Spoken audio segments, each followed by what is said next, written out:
Punjabi radio USA ਸੁਣ ਰਹੇ ਸਾਰੇ ਹੀ ਮਾਣਯੋਗ ਅਤੇ ਸਤਿਕਾਰਤ ਸਰੋਤਿਆਂ ਨੂੰ ਪੰਜਾਬੀ ਰੇਡੀਓ USA ਦੀ ਟੀਮ ਅਤੇ ਮੇਰੇ ਰਾਜਕਰਮਵੀਰ ਸਿੰਘ ਵੱਲੋਂ ਆਪ ਜੀ ਨੂੰ ਬਹੁਤ ਪਿਆਰ ਸਤਿਕਾਰ ਸਹਿਤ ਧੰਨਵਾਦ ਜੋੜ ਕੇ ਨਿੱਘੀ ਜਿਹੀ ਸਤਿ ਸ੍ਰੀ ਅਕਾਲ ਸਭ ਨੂੰ ਜੀਆਂ ਨੂੰ ਆਖਦੇ ਹਾਂ। ਸੋ ਤੇ ਪ੍ਰੋਗਰਾਮ ਖਬਰ 'ਤੇ ਨਜ਼ਰ ਦੇ ਵਿੱਚ ਆਪ ਸਭ ਦਾ ਸਵਾਗਤ ਕਰਦੇ ਹਾਂ। ਅੱਜ 6 ਜੁਲਾਈ ਦਿਨ ਵੀਰਵਾਰ ਅਤੇ ਆਪਣੇ ਨਾਲ ਇਸ ਟਾਈਮ ਖਬਰ 'ਤੇ ਨਜ਼ਰ ਪ੍ਰੋਗਰਾਮ ਦੇ ਵਿੱਚ ਜੁੜ ਚੁੱਕੇ ਨੇ ਬਲੋਟ ਸਟੂਡੀਓਜ਼ ਤੋਂ ਮਿੰਟੂ ਗੁਰੂਸਰੀਆ ਜੀ। ਮਿੰਟੂ ਜੀ ਨਿੱਘੀ ਜੀ ਆਇਆਂ ਨੂੰ ਪਿਆਰ ਭਰੀ ਸਤਿ ਸ੍ਰੀ ਅਕਾਲ ਜੀ। ਸ਼ੁਕਰੀਆ ਜੀ ਰਾਜਕਰਮਵੀਰ ਸਿੰਘ ਜੀ, ਸਾਰਿਆਂ ਨੂੰ ਸਤਿ ਸ਼੍ਰੀ ਅਕਾਲ। ਸਾਡੇ ਅੱਜ ਦੇ ਪ੍ਰੋਗਰਾਮ ਖਬਰ 'ਤੇ ਨਜ਼ਰ ਉਸ ਨੂੰ ਸਪਾਂਸਰ ਕਰਦੇ ਨੇ ਖਾਲਸਾ ਇੰਸ਼ੋਰੈਂਸ ਏਜੰਸੀ ਵਾਲੇ, ਜਿਨ੍ਹਾਂ ਦੇ ਕੋਲੋਂ ਤੁਸੀਂ ਹਰ ਇੱਕ ਤਰੀਕੇ ਦੀ ਇੰਸ਼ੋਰੈਂਸ ਕਰਵਾ ਸਕਦੇ ਹੋ। ਇੰਸ਼ੋਰੈਂਸ ਬਾਰੇ ਪਤਾ ਕਰਨ ਲਈ ਕਾਲ ਕਰੋ ਨੰਬਰ 408-272-2500 4082722500। ਇਸ ਦੇ ਨਾਲ ਕ੍ਰਿਸ਼ਨ ਧਨੋਤਾ ਜੀ ਯੂਨੀਵਰਸਿਟੀ ਤੋਂ, ਅਮਰਜੀਤ ਸਿੰਘ ਦਸਾਂਝ ਯੂਨੀਵਰਸਿਟੀ ਤੋਂ, ਸੁੱਚਾ ਸਿੰਘ ਫਰੈਜ਼ਨੋ ਤੋਂ, ਗੁਰਵਿੰਦਰ ਸਿੰਘ ਅਵਤਾਰ ਸਿੰਘ ਚਾਂਦੀ ਆਰਨੋ ਐਕਸਪ੍ਰੈਸ ਵਾਲੇ ਕੋਚੈਲਾ ਤੋਂ, ਜੱਸੀ ਗਿੱਲ ਪਲੰਬਿੰਗ ਵਾਲੇ ਲਾਲੀ ਬੇਕਰਸਫੀਲਡ ਤੋਂ, ਲਾਲੀ ਸਿੱਧੂ ਜੀ ਬੇਕਰਸਫੀਲਡ ਤੋਂ, ਪ੍ਰੀਤਮ ਸਿੰਘ ਤਲਵਿੰਦਰ ਸਿੰਘ ਗਿੱਲ ਬੇਕਰਸਫੀਲਡ ਤੋਂ ਅਤੇ ਗੁਰਪਾਲ ਸੋਹਲ ਜੀ ਕਲੋਵਿਸ ਤੋਂ। ਇਹਨਾਂ ਸਾਰਿਆਂ ਦਾ ਬਹੁਤ ਬਹੁਤ ਧੰਨਵਾਦ। ਜੇਕਰ ਤੁਸੀਂ ਜਾਂ ਕੋਈ ਹੋਰ ਕਾਰੋਬਾਰ ਇਸ ਪ੍ਰੋਗਰਾਮ ਨੂੰ ਸਪਾਂਸਰ ਕਰਨਾ ਚਾਹੁੰਦੇ ਹੋ ਸੰਪਰਕ ਕਰੋ ਨੰਬਰ 408-722-7698 ਦੇ ਉੱਤੇ। ਮਿੰਟੂ ਗੁਰੂਸਰੀਆ ਜੀ, ਗੱਲਬਾਤ ਦਾ ਸਿਲਸਿਲਾ ਆਪਾਂ ਸ਼ੁਰੂ ਕਰਦੇ ਹਾਂ। ਪੱਛਮੀ ਬੰਗਾਲ ਦੇ ਵਿੱਚ ਇੱਕ ਵਾਰ ਦੰਗਿਆਂ ਦੀ ਅੱਗ ਦੇ ਵਿੱਚ ਝੁਲਸਿਆ ਇੱਕ ਫੱਟੜ ਤੇ ਮੌਤ। कहते हैं ना राजकरमवीर सिंह जी के ईमान फिर किसी का नंगा हुआ है, देश में सुना है फिर दंगा हुआ है जी। इत्थे जदों भी दंगा हुंदा है ना ते उदों किसी ना किसी का ईमान नंगा हो जाता है। उत्थे जो दंगा होया असल दे विच ਉਹ एक फेसबुक पोस्ट तो होया जी। 16-17 साल दे मुंडे ने एक फेसबुक ते टिप्पणी कर दी जो हजरत मुहम्मद के खिलाफ सी जी। उत्थों मुस्लिम भाईचारा भड़क पिया। वैसे अजकल इत्थे भारत दे विच भावनावां भी आ जिहड़ियां ਉਹ थोड़ियां जिहियां ज़्यादा सोल हो गईयां, बिल्कुल ही मार नहीं सहिंदियां, पर उस भाईचारे ने बहुत शिद्दत दे नाल इहदा विरोध करना शुरू कर दिता। ਉਹਦੇ ਵਿਰੋਧ ਦੇ ਵਿੱਚ दूसरे फिरके ने भी लामबंदी कर ली। बस इत्थों काम शुरू हो गया। ये 24 परगना जिले च चलिया काम, फिर 6 ਜ਼ਿਲ੍ਹਿਆਂ च ये अग पहुंच गई। दोनों फिरके आमो सामने हो गए। अद्धी दर्जन के करीब सीरीयस ਜ਼ਖਮੀ ਸੀਗੇ, ਜਿਨ੍ਹਾਂ ਚੋਂ ਇੱਕ ਦੀ ਅੱਜ ਮੌਤ ਹੋ ਗਈ ਹੈ। ਹੁਣ ਇਹ ਇੱਕ ਟਿੱਪਣੀ ਤੋਂ ਫੇਸਬੁੱਕ ਸੋਸ਼ਲ ਮੀਡੀਆ ਤੋਂ ਇਹ ਸਾਰੀ ਗੱਲਬਾਤ ਚੱਲੀ ਹੈ। ਜਿਸ ਮੁੰਡੇ ਨੂੰ ਗ੍ਰਿਫਤਾਰ ਕੀਤਾ ਗਿਆ ਉਸ ਟਿੱਪਣੀ ਕਰਨ ਦੇ ਦੋਸ਼ ਹੇਠ, ਉਹ ਕਹਿੰਦਾ ਕਿ ਮੇਰਾ ਤਾਂ ਮੋਬਾਈਲ ਹੀ ਡਿੱਗ ਪਿਆ ਸੀ, ਮੈਨੂੰ ਪਤਾ ਹੀ ਨਹੀਂ ਕਿ ਕਿਸ ਬੰਦੇ ਨੇ, ਕਿਉਂਕਿ ਮੇਰੀ ਆਈਡੀ ਜਿਹੜੀ ਲੌਗਇਨ ਸੀ ਕਿਸੇ ਨੇ ਪੋਸਟ ਕਰ ਦਿੱਤੀ, ਮੈਨੂੰ ਪਤਾ ਹੀ ਨਹੀਂ ਮੇਰਾ ਮੋਬਾਈਲ ਕਿੱਥੇ ਆ, ਮੈਂ ਇਸ ਟਿੱਪਣੀ ਲਈ ਜ਼ਿੰਮੇਵਾਰ ਕਿੱਦਾਂ ਹੋ ਸਕਦਾ। ਉਹਦਾ ਘਰ ਵੀ ਮੇਰੇ ਖਿਆਲ ਦੇ ਨਾਲ ਨੁਕਸਾਨਿਆ ਗਿਆ, ਉਹਦਾ ਮਾਂ ਬਾਪ ਵੀ ਰੂਹ ਪੋਸ਼ਿਆ, ਮੁੰਡਾ ਪੁਲਿਸ ਦੀ ਹਿਰਾਸਤ 'ਚ ਆ ਜੀ। ਇਹ ਉੱਥੋਂ ਦੀ ਹਾਲਤ ਹੈ ਅੱਜ ਦੀ ਕਿ ਉੱਥੇ ਬਹੁਤ ਸਾਰੇ ਇਲਾਕਿਆਂ 'ਚ ਕਰਫਿਊ ਆ। ਕੁਛ ਥਾਵਾਂ ਤੇ ਇਹਨਾਂ ਨੇ ਮੋਬਾਈਲ ਕਨੈਕਟੀਵਿਟੀ ਜਿਹੜੀ ਹੁੰਦੀ ਉਹ ਬੰਦ ਕਰ ਦਿੱਤੀ ਹੈ, ਇੰਟਰਨੈਟ ਕਨੈਕਟੀਵਿਟੀ ਕੱਟ ਦਿੱਤੀ ਹੈ, ਯਾਨੀ ਕਰਫਿਊ ਵਾਲਾ ਹਿਸਾਬ ਕਿਤਾਬ ਆ। ਅੱਜ ਭਾਰਤੀ ਜਨਤਾ ਪਾਰਟੀ ਦੀ ਇੱਕ ਬੀਬੀ ਆ ਲੋਕਟ ਬੈਨਰਜੀ, ਉਹ ਗਈ ਸੀ ਮਿਲਣ। ਉੱਥੇ TMC ਵਾਲਿਆਂ ਨੇ, ਜਿਹੜੀ ਮਮਤਾ ਬੈਨਰਜੀ ਦੀ ਪਾਰਟੀ ਆ, ਇਹਨਾਂ ਨੇ ਉਹਨੂੰ ਹਸਪਤਾਲ ਨਹੀਂ ਜਾਣ ਦਿੱਤਾ। ਇੱਕ ਹੋਰ ਆਗੂ ਕੈਲਾਸ਼ ਵਿਜੇ ਵਰਗੀ, ਉਹ ਗਿਆ, ਉਹਦੇ ਜਾਣ ਤੇ ਵੀ ਉੱਥੇ ਇੱਕ ਦਵੱਲੀ ਝੜਪ ਹੋ ਗਈ, ਕਿਉਂਕਿ ਇੱਕ ਪਾਸੇ ਮਮਤਾ ਬੈਨਰਜੀ ਦੇ ਕਾਰਕੁਨ ਆ, ਦੂਸਰੇ ਪਾਸੇ ਭਾਰਤੀ ਜਨਤਾ ਪਾਰਟੀ ਦੇ ਕਾਰਕੁਨ ਆ। ਔਰ ਇਹ ਆਡਾ ਦੇਖੋ ਕਿਹੜੇ ਵੇਲੇ ਲੱਗਿਆ, ਜਦੋਂ ਦੋ ਫਿਰਕੇ ਆਪਸ ਦੇ ਵਿੱਚ ਇੱਕ ਦੂਜੇ ਦੀਆਂ ਗਰਦਨਾਂ ਵੱਢਣ ਤੇ ਆਮਾਦਾ ਨੇ। ਇਹ ਦੂਜੇ ਪਾਸੇ ਇੱਕ ਰਾਜਸੀ ਲੜਾਈ ਛਿੜੀ ਬੈਠੀ ਆ। ਪਹਿਲਾਂ ਮਮਤਾ ਬੈਨਰਜੀ ਉੱਥੋਂ ਦਾ ਜਿਹੜਾ ਰਾਜਪਾਲ ਹੈ ਮਿਸਟਰ ਤ੍ਰਿਪਾਠੀ, ਉਹਦੇ ਨਾਲ ਆਡਾ ਲਾ ਬੈਠੀ, ਕਹਿੰਦੀ ਜੀ ਇਹ ਮੇਰੇ ਨਾਲ ਇਸ ਤਰ੍ਹਾਂ ਗੱਲ ਕਰਦਾ ਜਿਸ ਤਰ੍ਹਾਂ ਭਾਰਤੀ ਜਨਤਾ ਪਾਰਟੀ ਦਾ ਆਗੂ ਹੋਵੇ। ਉਹ ਦੇਖੋ ਇਹ ਮਾਹੌਲ ਕਿਸ ਵੇਲੇ ਬਣਾਇਆ ਜਾ ਰਿਹਾ, ਰਾਜਸੀ ਮਾਹੌਲ ਕਿਸ ਵੇਲੇ ਬਣਾਇਆ ਜਾ ਰਿਹਾ। ਦੂਸਰਾ ਇਹਨਾਂ ਦਾ ਇੱਕ ਨੇਤਾ ਬੋਲਿਆ, ਉਹ ਕਹਿੰਦਾ ਜੀ ਜਿਹੜਾ ਰਾਜਪਾਲ ਭਵਨ ਆ ਉਹ ਅੱਜ ਕੱਲ੍ਹ ਸੰਘ ਦਾ ਦਫ਼ਤਰ ਬਣ ਚੁੱਕਾ। ਹੁਣ ਇਹੋ ਜਿਹੀਆਂ ਗੱਲਾਂ ਕਰਦੇ ਪਏ ਆ। ਫਿਰ ਕਹੀ ਜਾਂਦੇ ਆ ਜੀ ਕਿ ਇਹ ਸਭ ਕੁਛ ਹੈ ਜਿਹੜਾ ਭਾਰਤੀ ਜਨਤਾ ਪਾਰਟੀ ਨੇ ਕੀਤਾ ਕਰਾਇਆ। ਹੁਣ ਦੇਖੋ ਇਹ ਕਿੰਨੀ ਬੇਦਮ ਦਲੀਲ ਆ। ਰਾਜਕਰਮਵੀਰ ਜੀ, ਸਾਨੂੰ ਪਤਾ ਕਿ ਭਾਰਤੀ ਜਨਤਾ ਪਾਰਟੀ ਗੈਰ ਭਾਜਪਾ ਸਰਕਾਰਾਂ ਨੂੰ ਆਸਾਨੀ ਦੇ ਨਾਲ ਚੱਲਣ ਨਹੀਂ ਦਿੰਦੀ, ਚਾਹੇ ਦਿੱਲੀ ਹੋਵੇ, ਚਾਹੇ ਬੰਗਾਲ ਹੋਵੇ, ਚਾਹੇ ਕਿਤੇ ਹੋਰ ਹੋਵੇ, ਅੜਿੱਕੇ ਬਹੁਤ ਲਾਉਂਦੀ ਆ। ਪਰ ਦੇਖੋ ਜਿਹੜਾ ਮੁੰਡਾ ਫੜਿਆ, ਜਿਹੜੀ ਪੁਲਿਸ ਨੇ ਫੜਿਆ, ਉਹ ਪੁਲਿਸ ਤੇ ਮਮਤਾ ਬੈਨਰਜੀ ਦੀ ਹੈ ਨਾ। ਜੇ ਕਿਸੇ ਨੇ ਸਾਜ਼ਿਸ਼ ਕਰਾਈ ਹੈ ਜਦੋਂ ਪਰਦਾਫਾਸ਼ ਹੋ ਜਾਣਾ ਚਾਹੀਦਾ ਔਰ ਲੋਕਾਂ ਨੂੰ ਪਤਾ ਲੱਗ ਜਾਣਾ ਚਾਹੀਦਾ ਕਿ ਅਸਲੀਅਤ ਕੀ ਆ। ਪਰ ਇਹ ਲੋਕਾਂ ਨੂੰ ਗੁੰਮਰਾਹ ਕਰਦੇ ਪਏ ਭਾਰਤੀ ਜਨਤਾ ਪਾਰਟੀ ਵਾਲੇ ਵੀ, ਉਹ ਵੀ। ਔਰ ਇਸ ਸਮੇਂ ਜੋ ਉੱਥੇ ਮਾਹੌਲ ਆ, ਮਾਹੌਲ ਬਹੁਤ ਹੀ ਜ਼ਿਆਦਾ ਤਣਾਅ ਵਾਲਾ ਆ। ਕੁਛ ਵੀ ਹੋ ਸਕਦਾ। ਦੋਨੇ ਫਿਰਕੇ ਜਿਹੜੇ ਉਹਨੂੰ ਇਸ ਸਮੇਂ ਜਨੂਨ ਦਾ ਸ਼ਿਕਾਰ ਨੇ, ਤੇ ਜਦੋਂ ਜਨੂਨੀਅਤ ਵੱਧ ਜਾਂਦੀ ਹੈ, ਜਨੂਨ ਵੱਧ ਜਾਂਦਾ, ਫਿਰ ਤੁਹਾਨੂੰ ਪਤਾ ਕਿ ਖੂਨ ਹੈ ਜਿਹੜਾ ਉਹਦੀ ਕੋਈ ਕੀਮਤ ਨਹੀਂ ਰਹਿ ਜਾਂਦੀ, ਉਹ ਕੱਖੋਂ ਹੌਲਾ ਹੋ ਜਾਂਦਾ। ਪਰ ਇਹ ਦੇਖੋ ਹੁਣ ਜਿਹੜੇ ਉੱਥੋਂ ਦੇ ਮੁਸਲਿਮ ਭਾਈਚਾਰੇ ਦੇ ਲੋਕ ਆ, ਉਹਨਾਂ ਨੂੰ ਵੀ ਥੋੜਾ ਜਿਹਾ ਠੰਮੇ ਨਾਲ ਸੋਚਣਾ ਚਾਹੀਦਾ। ਉਹ ਕਹੀ ਜਾਂਦੇ ਆ ਕਿ ਸਾਡਾ ਤਾਂ ਸ਼ਰੀਅਤ ਕਾਨੂੰਨ ਜਿਹੜਾ ਇਹ ਕਹਿੰਦਾ ਕਿ ਜੇ ਕੋਈ ਹਜ਼ਰਤ ਮੁਹੰਮਦ ਦੇ ਖਿਲਾਫ ਇਸ ਤਰ੍ਹਾਂ ਦੀ ਟਿੱਪਣੀ ਕਰਦਾ ਉਹਦਾ ਗਾਟਾ ਲਾ ਦਿਓ। ਪਰ ਇੱਥੇ ਸ਼ਰੀਅਤ ਕਾਨੂੰਨ ਲਾਗੂ ਨਹੀਂ ਹੁੰਦਾ ਰਾਜ ਕਰਨਵੀਰ ਸਿੰਘ ਜੀ, ਇੱਥੇ ਸੰਵਿਧਾਨ ਚੱਲਦਾ ਹੈ। ਸੰਵਿਧਾਨ ਇਸ ਗੱਲ ਦੀ ਇਜਾਜ਼ਤ ਨਹੀਂ ਦਿੰਦਾ। ਮੁੰਡੇ ਨੇ ਜੋ ਗੁਨਾਹ ਕੀਤਾ ਉਹਨੂੰ ਪੁਲਿਸ ਨੇ ਡਿਟੇਨ ਕੀਤਾ ਹੋਇਆ, ਉਹਦੇ ਤੇ ਕੇਸ ਦਰਜ ਹੋ ਜਾਣਾ, ਜੋ ਵੀ ਗੱਲ ਹੋਈ ਉਹ ਸਾਰੀ ਸਾਹਮਣੇ ਆ ਜਾਣੀ ਹੈ। ਪਰ ਇਸ ਤਰ੍ਹਾਂ ਕੋਈ ਕਿਵੇਂ ਕਿਸੇ ਨੂੰ ਇਜਾਜ਼ਤ ਦੇ ਸਕਦਾ ਕੋਈ ਜਾ ਕੇ ਧੌਣ ਲਾ ਲਵੇ? ਹੁਣ ਜਦੋਂ ਏਦਾਂ ਦੀਆਂ ਗੱਲਾਂ ਕਰਦੇ ਆ ਤੇ ਫਿਰ ਨਾਲ ਇਹ ਦੂਜੇ ਪਾਸੇ ਦੂਜਿਆਂ ਦੇ ਵੀ ਹੱਥ ਮਜ਼ਬੂਤ ਕਰਦੇ ਆ। ਕੱਲ ਨੂੰ ਉਹ ਕਹਿਣਗੇ ਕਿ ਸਾਡਾ ਧਰਮ ਵੀ ਇਹੋ ਗੱਲ ਕਹਿੰਦਾ ਕਿ ਜੇ ਕੋਈ ਗਾਂ ਨੂੰ ਖਿੱਚੀ ਲਿਜਾਂਦਾ ਤੇ ਅਸੀਂ ਵੀ ਉਹਦਾ ਗਾਟਾ ਲਾ ਦਈਏ, ਕਿਉਂਕਿ ਸਾਡਾ ਵੀ ਧਰਮ ਇਹੋ ਕਹਿੰਦਾ। ਸੋ ਇਹ ਧਰਮਾਂ ਦੀ ਲੜਾਈ ਇੱਥੋਂ ਤੱਕ ਨਹੀਂ ਜਾਣੀ ਚਾਹੀਦੀ। ਜੋ ਕੀਤਾ ਉਸ ਮੁੰਡੇ ਨੇ ਜਾਂ ਜਿਹਨੇ ਵੀ ਕੀਤਾ, ਜੇ ਉਹਦਾ ਮੋਬਾਈਲ ਡਿੱਗਿਆ ਜਾਂ ਜਿਹਨੇ ਵੀ ਕੀਤਾ, ਉਹਨੇ ਬਹੁਤ ਮਾੜਾ ਕੀਤਾ। ਪਰ ਉਸ ਤੋਂ ਬਾਅਦ ਜੋ ਹੋਇਆ ਦੋਨਾਂ ਫਿਰਕਿਆਂ ਦੇ ਦਰਮਿਆਨ ਉਹ ਸਭ ਤੋਂ ਜ਼ਿਆਦਾ ਮਾੜਾ ਸੀ। ਪਰ ਉਤੋਂ ਜੋ ਰਾਜਨੀਤੀ ਕਰਦੀ ਪਈ ਹੈ ਉਹ ਸਭ ਤੋਂ ਜ਼ਿਆਦਾ ਮਾੜਾ ਹੈ। ਪਰ ਇਹ ਸਿਲਸਿਲਾ ਆਉਣ ਵਾਲੇ ਦਿਨਾਂ 'ਚ ਹੋਰ ਤੇਜ਼ ਹੋ ਸਕਦਾ ਹੈ, ਕਿਉਂਕਿ ਇਸ ਦੇਸ਼ ਨੇ ਜਿਵੇਂ ਜਿਵੇਂ ਅੱਗੇ ਲੋਕ ਸਭਾ ਦੀਆਂ ਚੋਣਾਂ ਵੱਲ ਨੂੰ ਵਧਣਾ, ਉਵੇਂ ਉਵੇਂ ਇਹਨੂੰ ਹੋਰ ਰੰਗ ਦੇਖਣੇ ਪੈਣਗੇ। ਇਸੇ ਕਰਕੇ ਕਿਉਂਕਿ ਇੱਥੋਂ ਦੇ ਲੋਕ ਬੇਸਮਝਿਆ, ਇੱਥੋਂ ਦੇ ਲੋਕ ਜਜ਼ਬਾਤੀ ਆ, ਇੱਥੋਂ ਦੇ ਲੋਕ ਜਿਹੜੇ ਆ ਉਹ ਮੁੱਦਿਆਂ ਨੂੰ ਸਮਝ ਨਹੀਂ ਪਾਉਂਦੇ ਕਿ ਮੁੱਦਿਆਂ ਤੋਂ ਕਿਸ ਤਰ੍ਹਾਂ ਇਹਨਾਂ ਨੂੰ ਪਟਕਾ ਕੇ ਕਿਸ ਤਰ੍ਹਾਂ ਹਟਾ ਕੇ ਮੁੱਦਿਆਂ ਤੋਂ ਕੁਰਾਏ ਪਾ ਦਿੱਤਾ ਜਾਂਦਾ ਹੈ। ਉਹ ਕਹਿੰਦੇ ਹੁੰਦੇ ਨਾ ਜਿਵੇਂ ਕਿ ਕੋਈ ਹਿੰਦੂ, ਕੋਈ ਮੁਸਲਮਾਨ, ਕੋਈ ਈਸਾਈ ਹੈ, ਸਭ ਨੇ ਇਨਸਾਨ ਨਾ ਬਣਨੇ ਕੀ ਕਸਮ ਖਾਈ ਹੈ। ਸੋ ਜੇ ਇਨਸਾਨ ਬਣ ਜਾਣ ਤੇ ਇਹਨਾਂ ਦੀ ਰਾਜਨੀਤੀ ਹੈ ਜਿਹੜੀ ਉਹ ਧਰੀ ਦੀ ਧਰਾਈ ਰਹਿ ਜਾਏਗੀ। ਪਰ ਹਾਲ ਦੀ ਘੜੀ ਇਨਸਾਨਾਂ ਦੀ ਇਸ ਭੀੜ ਦੇ ਵਿੱਚ ਇਨਸਾਨ ਬਹੁਤ ਚੁਣਿੰਦਾ ਲੋਕ ਨੇ। ਜੀ ਜੀ। ਅਤੇ ਮਿੰਟੂ ਗੁਰਸਰੇ ਜੀ, ਆਪਾਂ ਅਗਲੀ ਖਬਰ ਦੇ ਵੱਲ ਜੇ ਨਜ਼ਰ ਮਾਰੀਏ ਵੀ ਅਸਮ ਦੇ ਵਿੱਚ ਭਿਆਨਕ ਹੜ੍ਹ, ਪਰ ਸਰਕਾਰ ਤੇ ਮੀਡੀਆ ਖਾਮੋਸ਼, ਸ਼ਾਇਦ ਗਾਵਾਂ ਨੂੰ ਕੁਛ ਨਹੀਂ ਹੋਇਆ। ਤਾਂ ਦੇਖੋ ਰਾਜ ਕਰਨਵੀਰ ਸਿੰਘ ਜੀ, ਇਹ ਇੱਕ ਵਿਤਕਰਾ ਚੱਲਦਾ ਹੈ। ਭਾਰਤ ਇੱਕ ਕਹਿ ਦਿੰਦਾ ਕਿ ਭਾਰਤ ਇੱਕ ਅਨੇਕਤਾ ਦੇ ਵਿੱਚ ਏਕਤਾ ਹੈ, ਇੱਥੇ ਸਾਰੇ ਰਲ ਮਿਲ ਕੇ ਰਹਿੰਦੇ ਆ, ਪਰ ਵਿਤਕਰਾ ਹੁੰਦਾ। ਉੱਤਰ ਪੂਰਬੀ ਰਾਜ ਆ ਜਿਹੜੇ, ਜਿੱਦਾਂ ਮਿਜ਼ੋਰਮ ਆ ਗਿਆ, ਨਾਗਾਲੈਂਡ ਆ ਗਿਆ, ਅਰੁਣਾਚਲ ਆ ਗਿਆ, ਇਹਨਾਂ ਸਟੇਟਾਂ ਦੀਆਂ ਤੁਸੀਂ ਕਿੰਨੀਆਂ ਕੁ ਖਬਰਾਂ ਦੇਖਦੇ ਹੋ? ਕੀ ਗੱਲ ਉੱਥੇ ਕੁਛ ਵੀ ਨਹੀਂ ਵਾਪਰਦਾ? ਕਦੇ ਦੇਖਿਆ ਉਹਨਾਂ ਨੂੰ? ਸਾਡਾ ਇੱਥੋਂ ਦਾ ਮੇਨ ਸਟ੍ਰੀਮ ਮੀਡੀਆ ਜਿਹੜਾ ਖਾਸ ਤੌਰ ਤੇ ਇਲੈਕਟ੍ਰੋਨਿਕ ਮੀਡੀਆ ਉਹਨਾਂ ਨੂੰ ਕਵਰ ਕਰਦਾ ਹੋਵੇ?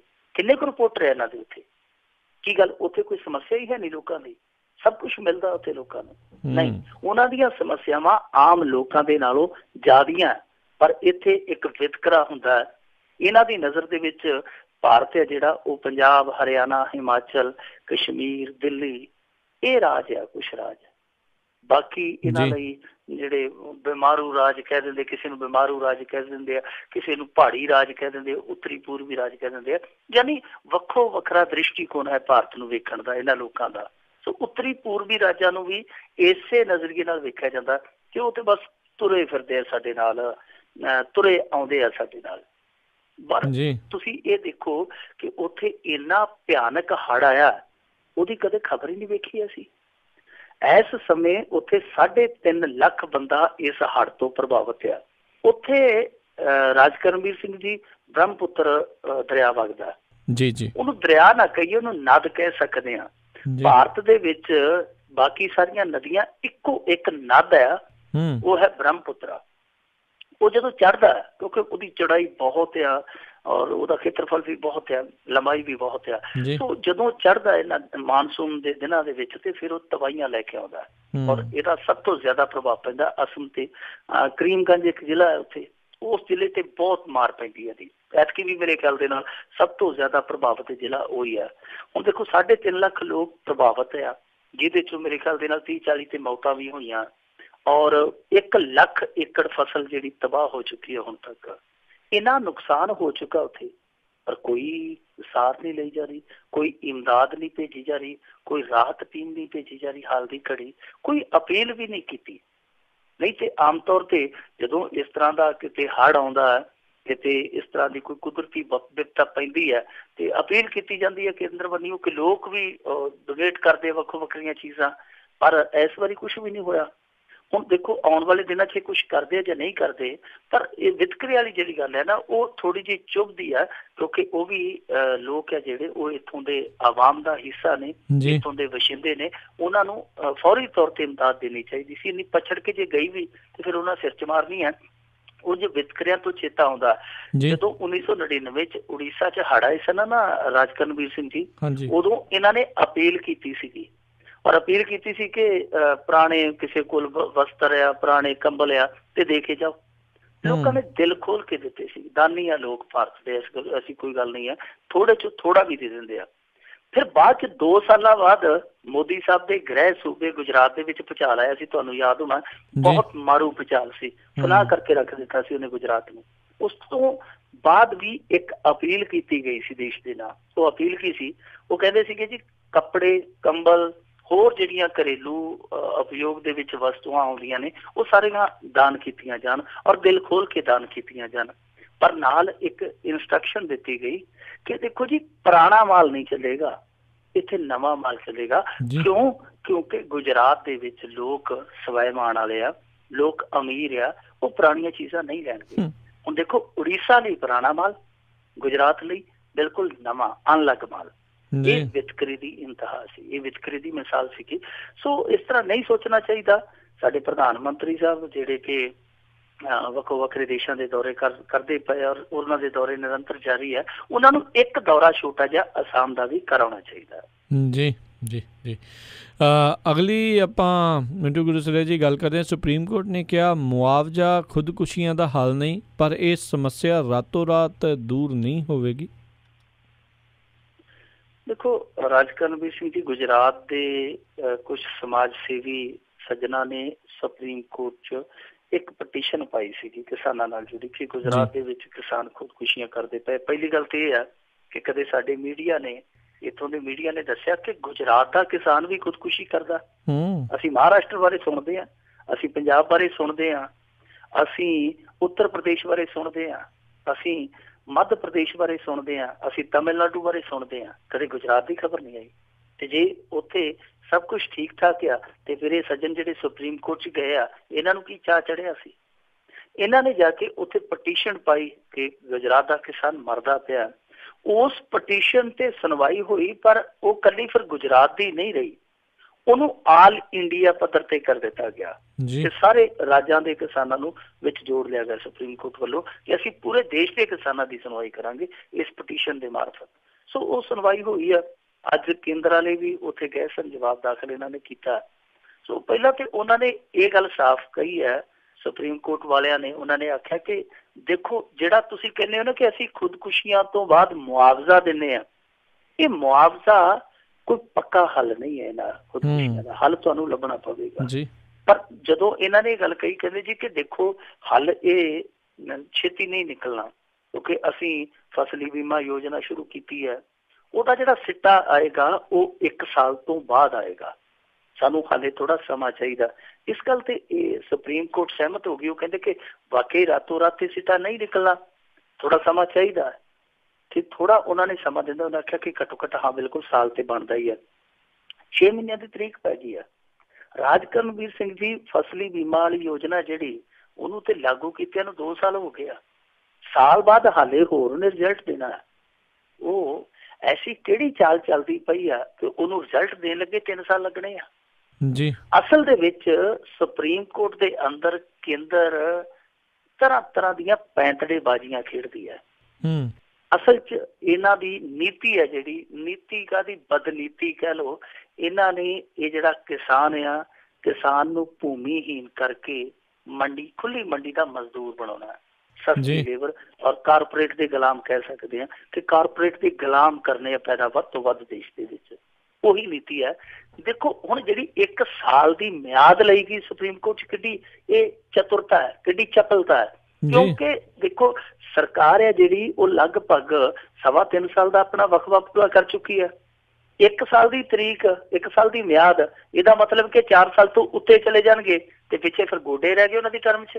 ਫਿਰ ਕਹਿ ਦੇਣਗੇ ਜੀ ਹੁਣ ਸਾਡੀ ਸਰਕਾਰ ਦਾ ਤਾਂ ਵੇਲਾ ਲੰਘ ਗਿਆ, ਹੁਣ ਅਗਲੀ ਸਰਕਾਰ ਵੇਲੇ ਅਸੀਂ ਵੇਖਾਂਗੇ, ਜੇ ਅਸੀਂ ਰਿਪੀਟ ਹੋ ਗਏ ਫਿਰ ਅਸੀਂ ਕੋਈ ਹੋਰ ਪਾਲਿਸੀ ਤੇ ਸੋਚਾਂਗੇ। ਜੇ ਕੋਈ ਦੂਜੀ ਸਰਕਾਰ ਆ ਗਈ ਤੇ ਉਹਨੇ ਸਾਡੀ ਪਾਲਿਸੀ ਬਣਾਈ ਰਹਿਣ ਨਹੀਂ ਦੇਣੀ। ਉਦੋਂ ਨੂੰ 100 ਜਵਾਬ ਘੜੇ ਜਾਣਗੇ। ਉਦੋਂ ਨੂੰ ਹੋ ਸਕਦਾ ਜੱਜ ਵੀ ਇਹ ਸੋਚਣ ਕਿ ਸਰਕਾਰ ਦਾ ਤੇ ਹੁਣ ਸਾਲ ਹੀ ਅੱਧਾ ਰਹਿ ਗਿਆ ਜਾਂ ਸਾਲ ਹੀ ਇੱਕ ਰਹਿ ਗਿਆ। ਇੱਕ ਬੜੀ ਚਤੁਰਾਈ ਕੀਤੀ ਗਈ ਹੈ। ਵੈਸੇ ਇਹ ਚਤੁਰਾਈ ਕਿਸਾਨਾਂ ਨਾਲ ਕਰਨੀ ਨਹੀਂ ਚਾਹੀਦੀ। ਇਹ ਬਹੁਤੀਆਂ ਜ਼ਿਆਦੀਆਂ ਚਤੁਰਾਈਆਂ ਕਰਦੇ ਪਏ ਆ। ਜਦੋਂ ਇਸ ਤਰ੍ਹਾਂ ਦੀਆਂ ਚਤੁਰਾਈਆਂ ਬਹੁਤੀਆਂ ਜ਼ਿਆਦੀਆਂ ਹੋ ਜਾਣ, ਇਹੋ ਜਿਹੀਆਂ ਚਤੁਰਾਈਆਂ ਕਈ ਵਾਰ ਤਬਾਹੀਆਂ ਵੀ ਬਣ ਜਾਂਦੀਆਂ। ਰਾਜਸਥਾਨ ਦੇ ਵਿੱਚ 45,000 ਪਿੰਡਾਂ ਨੇ ਏਕਾ ਕਰ ਲਿਆ ਕਿ ਅਸੀਂ ਰਾਸ਼ਨ ਪਾਣੀ ਬੰਦ ਕਰ ਦਿਆਂਗੇ ਸ਼ਹਿਰਾਂ ਦਾ। ਔਰ ਜਿੱਦਣ ਸਾਰੇ ਦੇਸ਼ ਦੇ ਕਿਸਾਨਾਂ ਨੇ ਏਕਾ ਕਰ ਲਿਆ ਨਾ ਕਿ ਅਸੀਂ ਰਾਸ਼ਨ ਪਾਣੀ ਨਹੀਂ ਜਾਣ ਦੇਣਾ, ਤੇ ਇਹਨਾਂ ਦੇ ਆਨੇ ਬਾਹਰ ਆ ਜਾਣਗੇ, ਆਨੇ। ਸੋ ਇਹਨਾਂ ਨੂੰ ਸੋਚ ਲੈਣਾ ਚਾਹੀਦਾ, ਆਨੇ ਵਾਲੀ ਥਾਂ ਤੇ ਪਹੁੰਚ ਜਾਣਾ ਚਾਹੀਦਾ। ਕਿਸਾਨ ਹੈ ਜਿਹੜਾ, ਉਹ ਕਿਸਾਨ ਭੀਖ ਨਹੀਂ ਮੰਗਦਾ, ਕਿਸਾਨ ਆਪਣਾ ਹੱਕ ਮੰਗਦਾ, ਦੇਣਾ ਚਾਹੀਦਾ। ਔਰ ਇਹਨਾਂ ਨੂੰ ਇਹ ਸੋਚਣਾ ਚਾਹੀਦਾ, वो जिनके हाथ में शाले हैं पैरों में बेवाई है उन्हीं के दम से रौनक तुम्हारे महलों में आई है। जो तुसी अज हो वो किसान दी बदौलत हो, किसान दी बांह फड़ो। जी जी बिल्कुल। ਤੇ ਮਿੰਟੂ ਗੁਰਸੇਰਾ ਜੀ, ਅਗਲੀ ਗੱਲ ਕਰਦੇ ਹਾਂ। ਭਾਰਤ ਦੇ ਮੁੱਖ ਚੋਣ ਕਮਿਸ਼ਨਰ ਦੀ ਨਿਯੁਕਤੀ ਹੋਈ ਤੇ ਜਿੱਦਾਂ ਦੀ ਉਮੀਦ ਸੀ ਮੋਦੀ ਸਾਹਿਬ ਦੇ ਨੇੜੂ ਨੂੰ ਹੀ ਹਿੱਸੇ ਆਈ ਕਮਿਸ਼ਨਰੀ। ਉਹ ਆਂਦੇ ਹੁੰਦੇ ਆ ਨਾ ਕਿ ਯਾਰ ਯਾਰਾਂ ਨੂੰ ਇਉਂ ਮਿਲਦੇ ਜਿਉਂ ਮੈਨੂੰ ਕੱਟਾ, ਯਾਰ ਯਾਰਾਂ ਨੂੰ ਇਉਂ ਮਿਲਦੇ ਜਿਉਂ ਘੜੇ ਨੂੰ ਵੱਟਾ। ਜੀ ਯਾਰ ਤੁਹਾਨੂੰ ਪਤਾ ਹੀ ਮਿਲ ਪੈਂਦੇ ਆ। ਅਸਲ ਦੇ ਵਿੱਚ ਇਹ ਜਿਹੜੇ ਅੱਜ ਮੁੱਖ ਚੋਣ ਕਮਿਸ਼ਨਰ ਬਣੇ ਆ ਭਾਰਤ ਦੇ, ਇਹ ਪੰਜਾਬੀ ਮੂਲ ਦੇ ਆ ਜੀ। ਮਿਠਾਪੁਰ ਪਿੰਡ ਹੈ ਜਿਹੜਾ, ਮਿਠਾਪੁਰ ਹਾਕੀ ਦੀ ਨਰਸਰੀ ਕਹੀ ਜਾਂਦੀ ਹੈ ਸੰਸਾਰਪੁਰ ਤੇ ਮਿਠਾਪੁਰ ਨੂੰ। ਮਿਠਾਪੁਰ ਪਿੰਡ ਦਾ ਇਹ ਮੂਲ ਵਸਨੀਕ ਨੇ ਅਚਲ ਕੁਮਾਰ ਜੋਤੀ ਜੀ। ਇਹ ਅੱਜ ਤੋਂ ਭਾਰਤ ਦੇ ਮੁੱਖ ਚੋਣ ਕਮਿਸ਼ਨਰ ਬਣ ਗਏ ਆ। ਇਹ ਵੈਸੇ ਮੂਲ ਤੌਰ ਤੇ ਪੰਜਾਬੀ ਨੇ, ਮੋਹ ਤੌਰ ਤੇ ਜੇ ਦੇਖੀਏ ਤੇ ਇਹ ਗੁਜਰਾਤੀ ਨੇ, ਕਿਉਂਕਿ ਜਦੋਂ ਇਹ ਇੰਡੀਅਨ ਸਿਵਲ ਸਰਵਿਸ ਦੇ ਵਿੱਚ ਆਏ ਸਨ ਤੇ ਇਹਨਾਂ ਦਾ ਕਾਡਰ ਸੀਗਾ ਜਿਹੜਾ ਉਹ ਗੁਜਰਾਤੀ ਸੀ। 1975 ਬੈਂਚ ਦੇ ਨੇ। ਇਹਨਾਂ ਨੇ ਸਾਰੀ ਸਰਵਿਸ ਉੱਥੇ ਹੀ ਕੀਤੀ ਹੈ। ਤੇ ਫਿਰ ਇੱਕ ਵੇਲਾ ਇਹ ਵੀ ਆਇਆ ਰਾਜਕਰਨਵੀਰ ਜੀ ਕਿ ਇਹਨਾਂ ਨੂੰ ਪ੍ਰਿੰਸੀਪਲ ਸੈਕਟਰੀ ਬਣਾਇਆ ਗਿਆ ਸੀ ਗੁਜਰਾਤ ਦਾ। 2013 ਤੱਕ ਇਹ ਉਸ ਪੋਸਟ ਤੇ ਰਹੇ ਆ, ਮੁੜ ਕੇ ਸੇਵਾ ਮੁਕਤ ਹੋ ਗਏ ਆ। ਇਹਨਾਂ ਦੀ ਮੋਦੀ ਸਾਹਿਬ ਦੇ ਨਾਲ ਇੰਨੀ ਕੁ ਗੂੜੀ ਯਾਰੀ ਆ, ਇੰਨੀ ਕੁ ਗੂੜੀ ਯਾਰੀ ਆ ਕਿ ਇਹਨੂੰ ਮੋਦੀ ਦੀ AK-47 ਕਿਹਾ ਜਾਂਦਾ ਸੀ। ਜਦੋਂ ਮੋਦੀ ਨੇ ਕੋਈ ਨਿਸ਼ਾਨਾ ਫੁੰਡਣਾ ਹੁੰਦਾ ਤੇ ਫਿਰ ਜੋਤੀ ਸਾਹਿਬ ਹੈ ਜਿਹੜੇ ਉਹ 47 ਦਾ ਕੰਮ ਕਰਦੇ ਆ। ਹੁਣ ਤੁਸੀਂ ਆਪ ਹੀ ਹਿਸਾਬ ਲਾ ਲਓ ਕਿ ਯਾਰਾਨੇ ਕਿੱਡੇ ਕੁ ਗੂੜੇ ਆ। ਤੇ ਜੇ ਇੰਨੇ ਯਾਰਾਨੇ ਗੂੜੇ ਆ ਤੇ ਫਿਰ ਇਹ ਨਿਯੁਕਤੀ ਹੈ ਜਿਹੜੀ ਉਹ ਵਿਵਾਦਾਂ ਦੇ ਪਰਛਾਵਿਆਂ ਤੋਂ ਪਰੇ ਕਿਸ ਤਰ੍ਹਾਂ ਹੋ ਸਕਦੀ ਹੈ। ਅਸੀਂ ਕੱਲ ਹੀ ਗੱਲ ਕਰਕੇ ਹਟੇ ਸਾਂ, ਜੋ ਸੁਪਰੀਮ ਕੋਰਟ ਨੇ ਸਵਾਲ ਕੀਤਾ ਕੱਲ ਕੇਂਦਰ ਨੂੰ ਕਿ ਇਹੋ ਜਿਹੀਆਂ ਨਿਯੁਕਤੀਆਂ ਜੋ ਮਹੱਤਵਪੂਰਨ ਨਿਯੁਕਤੀਆਂ ਕਿਉਂ ਨਾ ਇਹਨਾਂ ਲਈ ਕਾਨੂੰਨ ਬਣਾਇਆ ਜਾਵੇ। ਤਾਂ ਮੇਰੇ ਖਿਆਲ ਦੇ ਨਾਲ ਉਸ ਸਵਾਲ ਤੇ ਅੱਜ ਸਾਰਾ ਦੇਸ਼ ਹੈ ਜਿਹੜਾ ਉਹ ਸੋਚਣ ਲਈ ਮਜਬੂਰ ਹੋ ਗਿਆ ਹੋਵੇਗਾ ਕਿ ਕਿਉਂ ਨਾ ਇਹਨਾਂ ਨਿਯੁਕਤੀਆਂ ਲਈ ਕੋਈ ਪ੍ਰਣਾਲੀ ਇਹੋ ਜਿਹੀ ਅਖਤਿਆਰ ਕੀਤੀ ਜਾਵੇ ਜਿਹਦੇ 'ਚ ਮੈਰਿਟ ਕੰਮ ਕਰੇ, ਨਾ ਕਿ ਜਿਹਦੇ 'ਚ ਮਿੱਤਰਤਾ ਕੰਮ ਕਰੇ। ਇਹ ਸਭ ਕੁਛ ਜੋ ਹੋ ਰਿਹਾ ਰਾਜਕਰਨਵੀਰ ਸਿੰਘ ਜੀ, ਉਹ ਕਿਤੇ ਇੱਕ ਥਾਂ ਥੋੜ੍ਹੀ ਹੋ ਰਿਹਾ। ਜਿੰਨੀਆਂ ਯੂਨੀਆਂ ਨੇ ਸਾਡੇ ਇੱਥੇ, ਯੂਨੀਵਰਸਿਟੀਆਂ ਨੇ ਜਿੰਨੀਆਂ, ਉਹਨਾਂ ਦੇ ਚਾਂਸਲਰ, ਉਹਨਾਂ ਦੇ ਪਿਛੋਕੜ ਦੇਖੋ। ਜੁਡੀਸ਼ਰੀ ਦੇ ਵਿੱਚ ਉਹ ਚੰਗੀ ਤਰ੍ਹਾਂ ਪਿਛੋਕੜ ਦੇਖੋ। ਜੇ ਕਲਾ ਨਾਲ ਜੁੜੇ, ਸੰਸਕ੍ਰਿਤੀ ਨਾਲ ਜੁੜੇ ਸੰਸਥਾਨ ਆ, ਉੱਥੇ ਦੇਖੋ ਜਿਹੜੇ ਬੰਦੇ ਮੋਹਰੀ ਬੈਠੇ ਆ, ਮੁਖੀ ਬੈਠੇ ਆ, ਉਹ ਕੌਣ ਆ। ਇੱਥੋਂ ਤੱਕ ਕਿ ਫਿਲਮ ਇੰਡਸਟਰੀ ਤੇ ਭਗਵਾ ਕਰਨ ਕਾਬਜ਼ ਹੋ ਰਿਹਾ, ਉਹ ਆਪਣਾ ਪ੍ਰਭਾਵ ਛੱਡਦਾ ਪਿਆ। ਆ 2 ਫਿਲਮਾਂ ਤੁਸੀਂ ਵੇਖ ਹੀ ਰਹੇ ਹੋ ਨਾ, ਹਿੰਦੂ ਸਰਕਾਰ ਤੇ ਐਕਸੀਡੈਂਟਲ ਪ੍ਰਾਈਮ ਮਿਨਿਸਟਰ। ਉਹ ਕੀ ਆ, ਕਾਂਗਰਸ ਦੀ ਡੰਡ ਲਾਈ ਜਾ ਰਹੀ ਹੈ, ਸ਼ਰੇਆਮ ਸਿੱਧੇ ਤੌਰ ਤੇ ਡੰਡ ਲਾਈ ਜਾ ਰਹੀ ਹੈ ਉਹਨਾਂ ਫਿਲਮਾਂ ਦੇ ਬਹਾਨੇ। ਇੱਥੇ ਰਾਜਸਥਾਨ ਦੇ ਵਿੱਚ ਸਕੂਲੀ ਸਿਲੇਬਸ ਪੂਰੀ ਤਰ੍ਹਾਂ ਬਦਲ ਦਿੱਤਾ ਗਿਆ। ਉਹਦੇ 'ਚ ਪਤਾ ਕੀ ਪਾਇਆ ਗਿਆ, ਕੀ ਪਾਇਆ ਗਿਆ, ਸੋਚਣ ਵਾਲੀ ਗੱਲ ਹੈ। ਉਹਦੇ 'ਚ ਪਾਇਆ ਗਿਆ ਕਿ ਜਿਹੜਾ ਵੀਰ ਸਾਵਰਕਰ ਆ ਉਹ ਇੱਕੋ ਇੱਕ ਜਿਹੜਾ ਦੇਸ਼ ਦਾ ਨਾਇਕ ਸੀਗਾ ਉਸ ਵੇਲੇ ਦੇ ਆਜ਼ਾਦੀ ਸੰਗਰਾਮ ਦਾ, ਇੱਕੋ ਇੱਕ। ਯਾਨੀ ਮਹਾਤਮਾ ਗਾਂਧੀ, ਜਵਾਹਰ ਲਾਲ ਨਹਿਰੂ, ਭਗਤ ਸਿੰਘ, ਉਹ ਸਾਰੇ ਉਹਦੀ ਲੀਕ ਤੋਂ ਪਿੱਛੇ ਛੱਡ ਦਿੱਤੇ ਗਏ। ਇੱਥੋਂ ਤੱਕ ਕਿ ਕਮਲ ਨੂੰ ਕਿਹਾ ਗਿਆ ਕਿ ਇਹ ਸਾਡੇ ਇੱਥੋਂ ਦੇ ਸੱਭਿਆਚਾਰ ਦੀ ਜਿੱਤ ਦੀ ਨਿਸ਼ਾਨੀ ਹੈ। ਨਾਲ ਕਿਤਾਬਾਂ 'ਚ ਇਹ ਲਿਖਿਆ ਜਾ ਰਿਹਾ ਹੈ ਕਿ ਮੋਦੀ ਸਾਹਿਬ ਦਾ ਜਿਹੜਾ ਨੋਟਬੰਦੀ ਵਾਲਾ ਕਦਮ ਸੀ, ਉਹਨੇ ਕਾਲੇ ਧਨ ਦੀ ਸਫਾਈ ਕਰਕੇ ਰੱਖ ਦਿੱਤੀ ਹੈ। ਇਸ ਤਰ੍ਹਾਂ ਦਾ ਸਾਰਾ ਕੂੜ ਕਬਾੜਾ ਜਿਹੜਾ ਉਹ ਸਕੂਲੀ ਸਿਲੇਬਸ 'ਚ ਸ਼ਾਮਲ ਕੀਤਾ ਜਾ ਰਿਹਾ। ਤੁਸੀਂ ਆਪ ਹੀ ਅੰਦਾਜ਼ਾ ਲਾ ਲਓ ਕਿ ਇਸ ਸਮੇਂ ਭਾਰਤ ਕਿਹੋ ਜਿਹੇ ਦੌਰ ਦੇ ਵਿੱਚ ਪ੍ਰਵੇਸ਼ ਕਰ ਗਿਆ। ਹੁਣ ਜਦੋਂ ਕਰ ਹੀ ਗਿਆ ਫਿਰ ਅਸੀਂ ਇੰਨਾ ਹੀ ਕਹਿ ਸਕਦੇ ਹਾਂ ਕਿ ਪ੍ਰਮਾਤਮਾ ਇਹਦੀ ਯਾਤਰਾ ਸਫਲ ਕਰੇ। ਜੀ ਜੀ। ਅਗਲੀ ਆਪਾਂ ਮਿੰਟੂ ਗੁਰਸਰੀਆ ਜੀ ਗੱਲ ਕਰਦੇ ਹਾਂ। ਅਭਿਸ਼ੇਕ ਵਰਮਾ ਨੇ ਕਿਹਾ ਵੀ ਉਹ ਪੋਲੀਗ੍ਰਾਫੀ ਟੈਸਟ ਕਰਾਉਣ ਲਈ ਤਿਆਰ। ਦੇਖੋ ਇਹ ਜਿਹੜਾ ਅਭਿਸ਼ੇਕ ਵਰਮਾ ਹੈ ਨਾ, ਕੋਈ ਬੜਾ ਅਟਪਟਾ ਜਿਹਾ ਨਾਂ ਲੱਗਦਾ ਜੀ ਕਿ ਜਗਦੀਸ਼ ਟਾਈਟਲਰ, ਅਭਿਸ਼ੇਕ ਵਰਮਾ, ਇਹਨਾਂ ਦਾ ਆਪਸ ਦੇ ਵਿੱਚ ਕੀ ਮੋਹ ਪਿਆਰ ਆ, ਕੀ ਤਾਲਮੇਲ ਆ। ਤਾਂ ਅਸਲ ਦੇ ਵਿੱਚ ਅਭਿਸ਼ੇਕ ਵਰਮਾ ਹਥਿਆਰਾਂ ਦਾ ਦਲਾਲ ਸੀ, ਹਥਿਆਰਾਂ ਦੇ ਸੌਦੇ ਕਰਾਉਣ ਵਾਲੇ। ਇਹ ਬੜੇ ਦਲਾਲ, ਬੜੇ ਵੈਸੇ ਪਾਵਰਫੁਲ ਵੀ ਆ, ਔਰ ਭਾਰਤੀ ਰਾਜਨੀਤੀ ਨੂੰ ਤੇ ਮੇਰੇ ਖਿਆਲ ਦੇ ਨਾਲ ਚਲਾਉਣ ਵਾਲੇ ਆ। ਜਿੱਦਾਂ ਕਾਰਪੋਰੇਟ ਚਲਾਉਂਦਾ ਹੈ, ਇਹ ਵੀ ਚਲਾਉਣ ਵਾਲੇ ਆ। ਤੁਹਾਨੂੰ ਯਾਦ ਹੋਣਾ ਹੈ ਹਸਨ ਅਲੀ ਇੱਕ ਬਹੁਤ ਵੱਡਾ ਵਿਵਾਦਤ ਨਾਮ ਆ ਜਿਹੜਾ ਘੋੜਿਆਂ ਦਾ ਸੌਦਾਗਰ ਸੀ। ਉਹਦੇ ਵੱਲ ਇਹਨਾਂ ਨੇ ਬਹੁਤ ਵੱਡਾ ਟੈਕਸ ਕੱਢਿਆ ਸੀ, ਤਕਰੀਬਨ 60,000 ਕਰੋੜ ਦਾ ਟੈਕਸ ਦਾ ਬਕਾਇਆ। ਬਾਅਦ ਦੇ ਵਿੱਚ ਕੀ ਹੋਇਆ ਸੀ ਕਿ ਉਸੇ ਇਨਕਮ ਟੈਕਸ ਨੇ ਆਖਿਆ ਨਹੀਂ ਜੀ ਉਹ ਤੇ ਬਿਲਕੁਲ ਥੋੜਾ ਜਿਹਾ ਬਕਾਇਆ। ਉਹ ਥੋੜਾ ਜਿਹਾ ਕਿਉਂ ਹੋਇਆ? ਕਿਉਂਕਿ ਹਥਿਆਰਾਂ ਦੇ ਦਲਾਲਾਂ ਨੇ ਜ਼ਬਰਦਸਤ ਲੌਬਿੰਗ ਕੀਤੀ ਸੀ ਹਸਨ ਅਲੀ ਦੇ ਹੱਕ 'ਚ। ਉਹਨਾਂ ਨੇ ਆਖਿਆ ਸੀ ਸਾਡਾ ਮਿੱਤਰ ਆ, ਤੇ ਜੇ ਤੁਸੀਂ ਉਹਨੂੰ ਇਸੇ ਤਰ੍ਹਾਂ ਹੀ ਨੂੜੀ ਰੱਖਿਆ ਤੇ ਫਿਰ ਅਸੀਂ ਕੁਛ ਨਾ ਕੁਛ ਕਰਨ ਲਈ ਮਜਬੂਰ ਹੋਵਾਂਗੇ। ਤੇ ਹਸਨ ਅਲੀ ਉਹ ਤੁਰਿਆ ਫਿਰਦਾ। ਸੋ ਇਹਨਾਂ ਦੀ ਪਾਵਰ ਆ, ਬਹੁਤ ਪਾਵਰ ਕੰਮ ਕਰਦੀ ਹੈ ਰਾਜਨੀਤੀ 'ਚ, ਖਾਸ ਤੌਰ ਤੇ ਭਾਰਤੀ ਰਾਜਨੀਤੀ 'ਚ।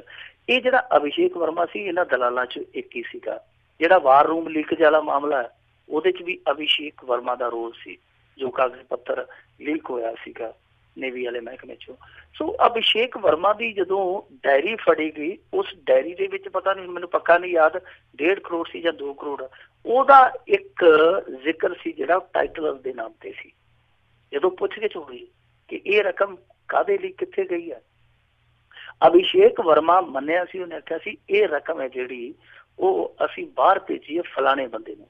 ਉਹ ਜਿਹਦਾ ਨਾਮ ਆਉਂਦਾ ਕਿ ਜਿਹੜਾ ਕੋਈ ਗ੍ਰੰਥੀ ਸੀ ਉਸ ਟਾਈਮ, ਜਿਹੜਾ ਗਵਾਹ ਸੀਗਾ, ਬਾਅਦ ਦੇ ਵਿੱਚ ਉਹ ਮੁਕਰਾਇਆ ਗਿਆ, ਫਿਰ ਉਹਨੂੰ ਕਿਸੇ ਬਾਹਰਲੇ ਮੁਲਕ ਦੇ ਵਿੱਚ ਸੈਟਲ ਕੀਤਾ ਗਿਆ, ਉਹਦੇ ਮੁੰਡੇ ਨੂੰ ਸੈਟਲ ਕੀਤਾ ਗਿਆ। ਇਹ ਸਾਰਾ ਕੇਸ ਉਹ ਸੀਗਾ ਕਿ ਉਸ ਬੰਦੇ ਨੂੰ ਭੁਗਤਾਨ ਕੀਤਾ ਗਿਆ ਸੀ ਅਭਿਸ਼ੇਕ ਵਰਮਾ ਵੱਲੋਂ।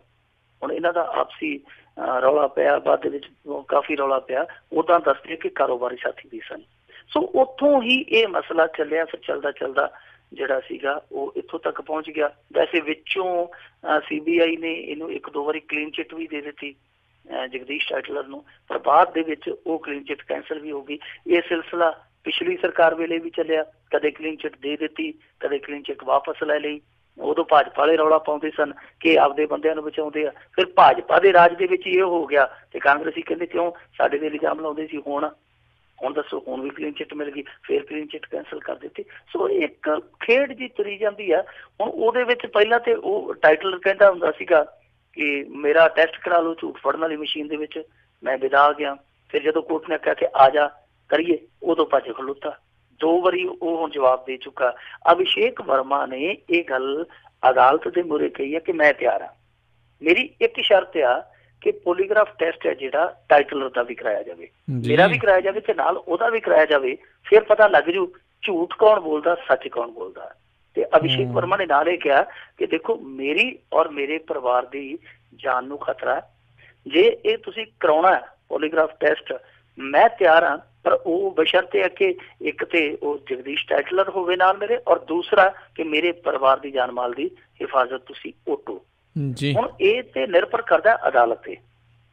ਅਦਾਲਤ ਚਾਹੇ ਤੇ ਪੋਲੀਗ੍ਰਾਫ ਟੈਸਟ ਲਈ ਜਗਦੀਸ਼ ਟਾਈਟਲਰ ਨੂੰ ਮਜਬੂਰ ਕਰ ਸਕਦੀ ਹੈ। ਔਰ ਦੇਖੋ DNA ਟੈਸਟ ਲਈ ਵੀ ਮਜਬੂਰ ਕੀਤੇ ਗਏ ਲੋਕ। ਤੁਹਾਨੂੰ ਯਾਦ ਹੀ ਹੋਣਾ, ਜਿਹੜਾ ਮੈਂ ਸ਼ਾਇਦ ਕੱਲ ਵੀ ਨਾਮ ਲਿਆ ਸੀ, ਐਂਡੀ ਤਿਵਾੜੀ, ਉਹ ਵੀ ਭੱਜਦਾ ਸੀ DNA ਟੈਸਟ ਨਹੀਂ ਕਰਵਾਉਣਾ, ਅਦਾਲਤ ਨੇ ਫੜ ਕੇ ਕਰਵਾਇਆ ਸੀ। ਇੱਕ ਹੋਰ ਕੇਸ ਹੈ ਆਪਣੇ ਮੂਹਰੇ ਜਿੱਦਾਂ ਕਸਾਬ, ਹਾਲਾਂਕਿ ਉਹ ਇਹਦੇ ਨਾਲੋਂ ਵੱਖਰਾ ਕੇਸ ਹੈ, ਪਰ ਅਸੀਂ ਉਹਦੇ 'ਚ ਇੱਕ ਉਦਾਹਰਨ ਲੈ ਸਕਦੇ ਹਾਂ ਕਿ ਜਦੋਂ ਕਸਾਬ ਦਾ ਇਸ ਤਰ੍ਹਾਂ ਦਾ ਟੈਸਟ ਕੀਤਾ ਗਿਆ ਸੀ ਔਰ ਉਹਦੀ ਰਿਕਾਰਡਿੰਗ ਵੀ ਹੋਈ ਸੀਗੀ, ਸਾਰੇ ਦੇਸ਼ ਨੇ ਵੇਖੀ ਆ, ਕਿ ਉਹਦੇ ਤੋਂ ਸਹਿਮਤੀ ਲਈ ਗਈ ਸੀ ਕਿ ਤੇਰਾ ਅਸੀਂ ਟੈਸਟ ਕਰਨ ਲੱਗੇ ਆ। ਤਾਂ ਕਈ ਕੇਸ ਇਸ ਤਰ੍ਹਾਂ ਦੇ ਜੋ ਅੱਗੇ ਨਜ਼ੀਰ ਬਣ ਕੇ ਸਾਡੇ ਸਾਹਮਣੇ ਆਉਂਦੇ ਆ। ਤਾਂ ਇਸ ਮਾਮਲੇ ਦੇ ਵਿੱਚ ਵੀ ਕੇਸ ਕਿਸੇ ਪਾਸੇ ਲਾਉਣ ਲਈ ਅਦਾਲਤ ਨੂੰ ਕੋਈ ਠੋਸ ਕਦਮ ਚੁੱਕਣਾ ਚਾਹੀਦਾ ਹੈ। ਰਾਜ ਕਰਮਵੀਰ ਸਿੰਘ ਜੀ, ਬਹੁਤ ਸਮਾਂ ਹੋ ਗਿਆ, ਹੁਣ ਇੰਤਜ਼ਾਰ ਦਾ ਖੰਜਰ ਹੈ ਜਿਹੜਾ ਉਹ ਪੀੜਤਾਂ ਤੋਂ ਹੋਰ ਨਹੀਂ ਬਰਦਾਸ਼ਤ ਕੀਤਾ ਜਾਂਦਾ। ਜੀ ਉਹ ਕਿਉਂਕਿ ਉਹਨਾਂ ਦੀ ਪਿੱਠ 'ਚ ਖੁੱਭਿਆ ਹੋਇਆ, ਉਹਨੂੰ ਕੱਢ ਲੈਣਾ ਚਾਹੀਦਾ ਜਾਂ ਪਾਰ ਕਰ ਦੇਣਾ ਚਾਹੀਦਾ। ਕਿਉਂਕਿ ਇਹ ਉਹ ਜਿਵੇਂ ਪੰਜਾਬੀ ਚਾਹੁੰਦੇ ਹੁੰਦੇ ਆ ਕਿ ਮੁੰਡਾ ਹੋਵੇ ਕੁੜੀ ਹੋਵੇ ਘੱਟੋ ਘੱਟ ਢਿੱਡ ਤੇ ਵਾਂਧਾ ਹੋ। ਸੋ ਜੋ ਮਰਜ਼ੀ ਹੋਵੇ ਇੱਕ ਪਾਸੇ ਗੱਲ ਤੇ ਲੱਗੂ, ਉਮੀਦ ਲੈ ਜੂਗੀ ਜਾਂ ਫਿਰ ਇੰਤਜ਼ਾਰ ਲੈ ਜੂਗਾ, ਕੋਈ ਨਾ ਕੋਈ ਚੀਜ਼ ਮਗਰੋਂ ਤੇ ਲੱਥੂਗੀ। ਸੋ ਇਸ ਕੇਸ ਨੂੰ ਕਿਸੇ ਨਾ ਕਿਸੇ ਹੰਨੇ ਬੰਨੇ ਲਾਉਣਾ ਚਾਹੀਦਾ। ਇੱਕ ਆਉਂਦਾ ਹੈ ਉਹ ਕਹਿੰਦਾ ਜੀ ਪੋਲੀਗ੍ਰਾਫ ਟੈਸਟ ਕਰਾਉਣ ਨੂੰ ਮੈਂ ਤਿਆਰ ਹਾਂ, ਦੂਸਰਾ ਕਹਿੰਦਾ ਹੁਣ ਮੈਂ ਨਹੀਂ ਕਰਾਊਂਗਾ, ਫਿਰ ਕਲੀਨ ਚਿੱਟ। ਇਹ ਸਾਰਾ ਡਰਾਮਾ ਬੰਦ ਕਰਕੇ ਕਿਸੇ ਨਾ ਕਿਸੇ ਤਣ ਪੱਤਲੇ ਕਹਾਣੀ ਨੂੰ ਲਾਉਣਾ ਚਾਹੀਦਾ। ਜੀ ਜੀ। ਅਗਲੀ ਆਪਾਂ ਮਿੰਟੂ ਗੁਰਸਰੇ ਜੀ ਗੱਲ ਕਰਦੇ ਹਾਂ ਵੀ ਰੈਫਰੈਂਡਮ ਦੇ ਪੋਸਟਰਾਂ ਦੇ ਮਾਮਲੇ ਦੇ ਵਿੱਚ 5 ਦੇ ਉੱਤੇ ਕੇਸ ਦਰਜ। ਦੇਖੋ ਜਿਹੜਾ ਕੇਸ ਦਰਜ ਕੀਤਾ ਇਹਨਾਂ ਨੇ ਉਹ ਕੀਤਾ ਦੇਸ਼ ਧਰੋਹ ਦਾ। ਹੁਣ ਪਹਿਲੀ ਗੱਲ ਤੇ ਹਾਲਾਂਕਿ ਕੁਛ ਅਧਿਕਾਰਤ ਤੌਰ ਤੇ ਆਇਆ ਨਹੀਂ ਗਾ, ਨਾ ਹੀ ਹਾਲੇ ਤੱਕ ਅਖਬਾਰਾਂ ਛਪੀਆਂ ਨੇ, ਕੋਈ ਡਿਟੇਲ ਨਹੀਂ ਸਾਹਮਣੇ ਆਈ, ਨਾ ਹੀ ਕੋਈ ਅਧਿਕਾਰਤ ਇਹਨਾਂ ਨੇ ਪ੍ਰੈਸ ਨੋਟ ਜਾਰੀ ਕੀਤਾ। ਪਰ ਉਹਦੇ 'ਚ ਸੁਣਨ 'ਚ ਜੋ ਆ ਰਿਹਾ ਮੁੱਢਲੇ ਤੌਰ ਤੇ ਇਹ ਆ ਰਿਹਾ ਕਿ ਦੇਸ਼ ਧਰੋਹ ਦਾ ਮੁਕੱਦਮਾ ਦਰਜ ਕੀਤਾ। ਉਹਦੇ 'ਚ 3 ਅਮਰੀਕਨ ਸਿਟੀਜ਼ਨ ਆ, ਜਿਨ੍ਹਾਂ 'ਚ ਮੇਰੇ ਖਿਆਲ ਦੇ ਨਾਲ ਇੱਕ ਤੇ ਗੁਰਬਖਸ਼ ਸਿੰਘ ਪੰਨੂ ਜੀ ਹੈ ਔਰ ਦੂਸਰੇ ਕੋਈ ਹੋਰ ਆ ਸੱਜਣ ਜਗਜੀਤ ਸਿੰਘ ਹੈ ਸ਼ਾਇਦ। ਇਹਦਾ 3 ਬੰਦੇ ਅਮਰੀਕਨ ਨੇ ਔਰ ਦੂਸਰੇ 2 ਆ ਜਿਹੜੇ ਪੰਜਾਬ ਤੋਂ ਆ ਜੀ। ਹੁਣ ਜਿਹੜੇ ਅਮਰੀਕਨ ਆ ਉਹਨਾਂ ਤੇ ਦੇਸ਼ ਧਰੋਹ ਦਾ ਮੁਕੱਦਮਾ ਇਹ ਸਾਡੀ ਤੇ ਸਮਝ ਤੋਂ ਪਰੇ ਆ ਕਿ ਜਿਹੜੇ ਇਸ ਦੇਸ਼ ਦੇ ਨਾਗਰਿਕ ਹੀ ਨਹੀਂ ਰਹੇ ਉਹਨਾਂ ਤੇ ਦੇਸ਼ ਧਰੋਹ ਦਾ ਮੁਕੱਦਮਾ ਕਿਸ ਤਰ੍ਹਾਂ। ਚਲੋ ਸਾਜ਼ਿਸ਼ ਦਾ ਤੇ ਮੰਨ ਲੈਂਦੇ ਆ ਕਿ ਉਹਨਾਂ ਨੂੰ ਸਾਜ਼ਿਸ਼ ਦੇ ਵਿੱਚ ਰੱਖਿਆ ਹੋਊ, ਪਰ ਜੋ ਇੱਥੋਂ ਦਾ ਮੀਡੀਆ ਹੁਣ ਪ੍ਰਚਾਰ ਕਰਦਾ ਪਿਆ ਕਿ ਉਹਨਾਂ ਤੇ ਦੇਸ਼ ਧਰੋਹ ਦਾ ਮੁਕੱਦਮਾ ਦਰਜ ਕਰ ਲਿਆ ਗਿਆ, ਜਿਹੜੇ ਪੰਨੂ ਸਾਹਿਬ ਨੇ ਉਹਨਾਂ ਤੇ ਮੁਕੱਦਮਾ ਦਰਜ ਕਰ ਲਿਆ, ਤੇ ਉਹ ਸਮਝ ਤੋਂ ਪਰੇ ਹੈ ਕਿ ਉਹਨਾਂ ਤੇ ਕਿਵੇਂ ਦੇਸ਼ ਧਰੋਹ ਦਾ ਮੁਕੱਦਮਾ ਦਰਜ ਕਰ ਲਿਆ। ਹੁਣ ਸਾਜ਼ਿਸ਼ ਤਾਂ ਮੰਨ ਸਕਦੇ ਹਾਂ, ਪਰ ਪਤਾ ਨਹੀਂ ਇਸ ਕੇਸ ਦੇ ਅੰਦਰੋਂ ਅੱਗੇ ਹੁਣ ਕੀ ਕਹਾਣੀ ਇਹ ਕੱਢਦੇ ਆ। ਪਰ ਹਾਲ ਦੀ ਘੜੀ 5 ਜਣਿਆਂ ਤੇ ਮੁਕੱਦਮਾ ਦਰਜ ਕੀਤਾ।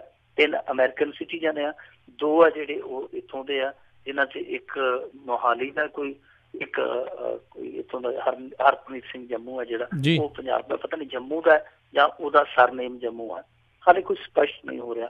ਸੋ ਇਹਦੇ ਵਿੱਚ ਹੁਣ ਰਾਜ ਕਰਨਵੀਰ ਸਿੰਘ ਦੀ ਗੱਲ ਇਹ ਆ ਕਿ ਦੇਖੋ ਅੱਗੇ ਕਹਿੰਦੇ ਹੁੰਦੇ ਸੀਗੇ ਕਿ ਖਾਲਿਸਤਾਨੀ ਪੱਖੀ ਲੋਕ ਆ ਜਿਹੜੇ ਇਹ ਹਿੰਸਾਵਾਦੀ ਆ, ਇਹ ਵਾਦੀ ਆ, ਫਲਾਵਾਦੀ ਆ।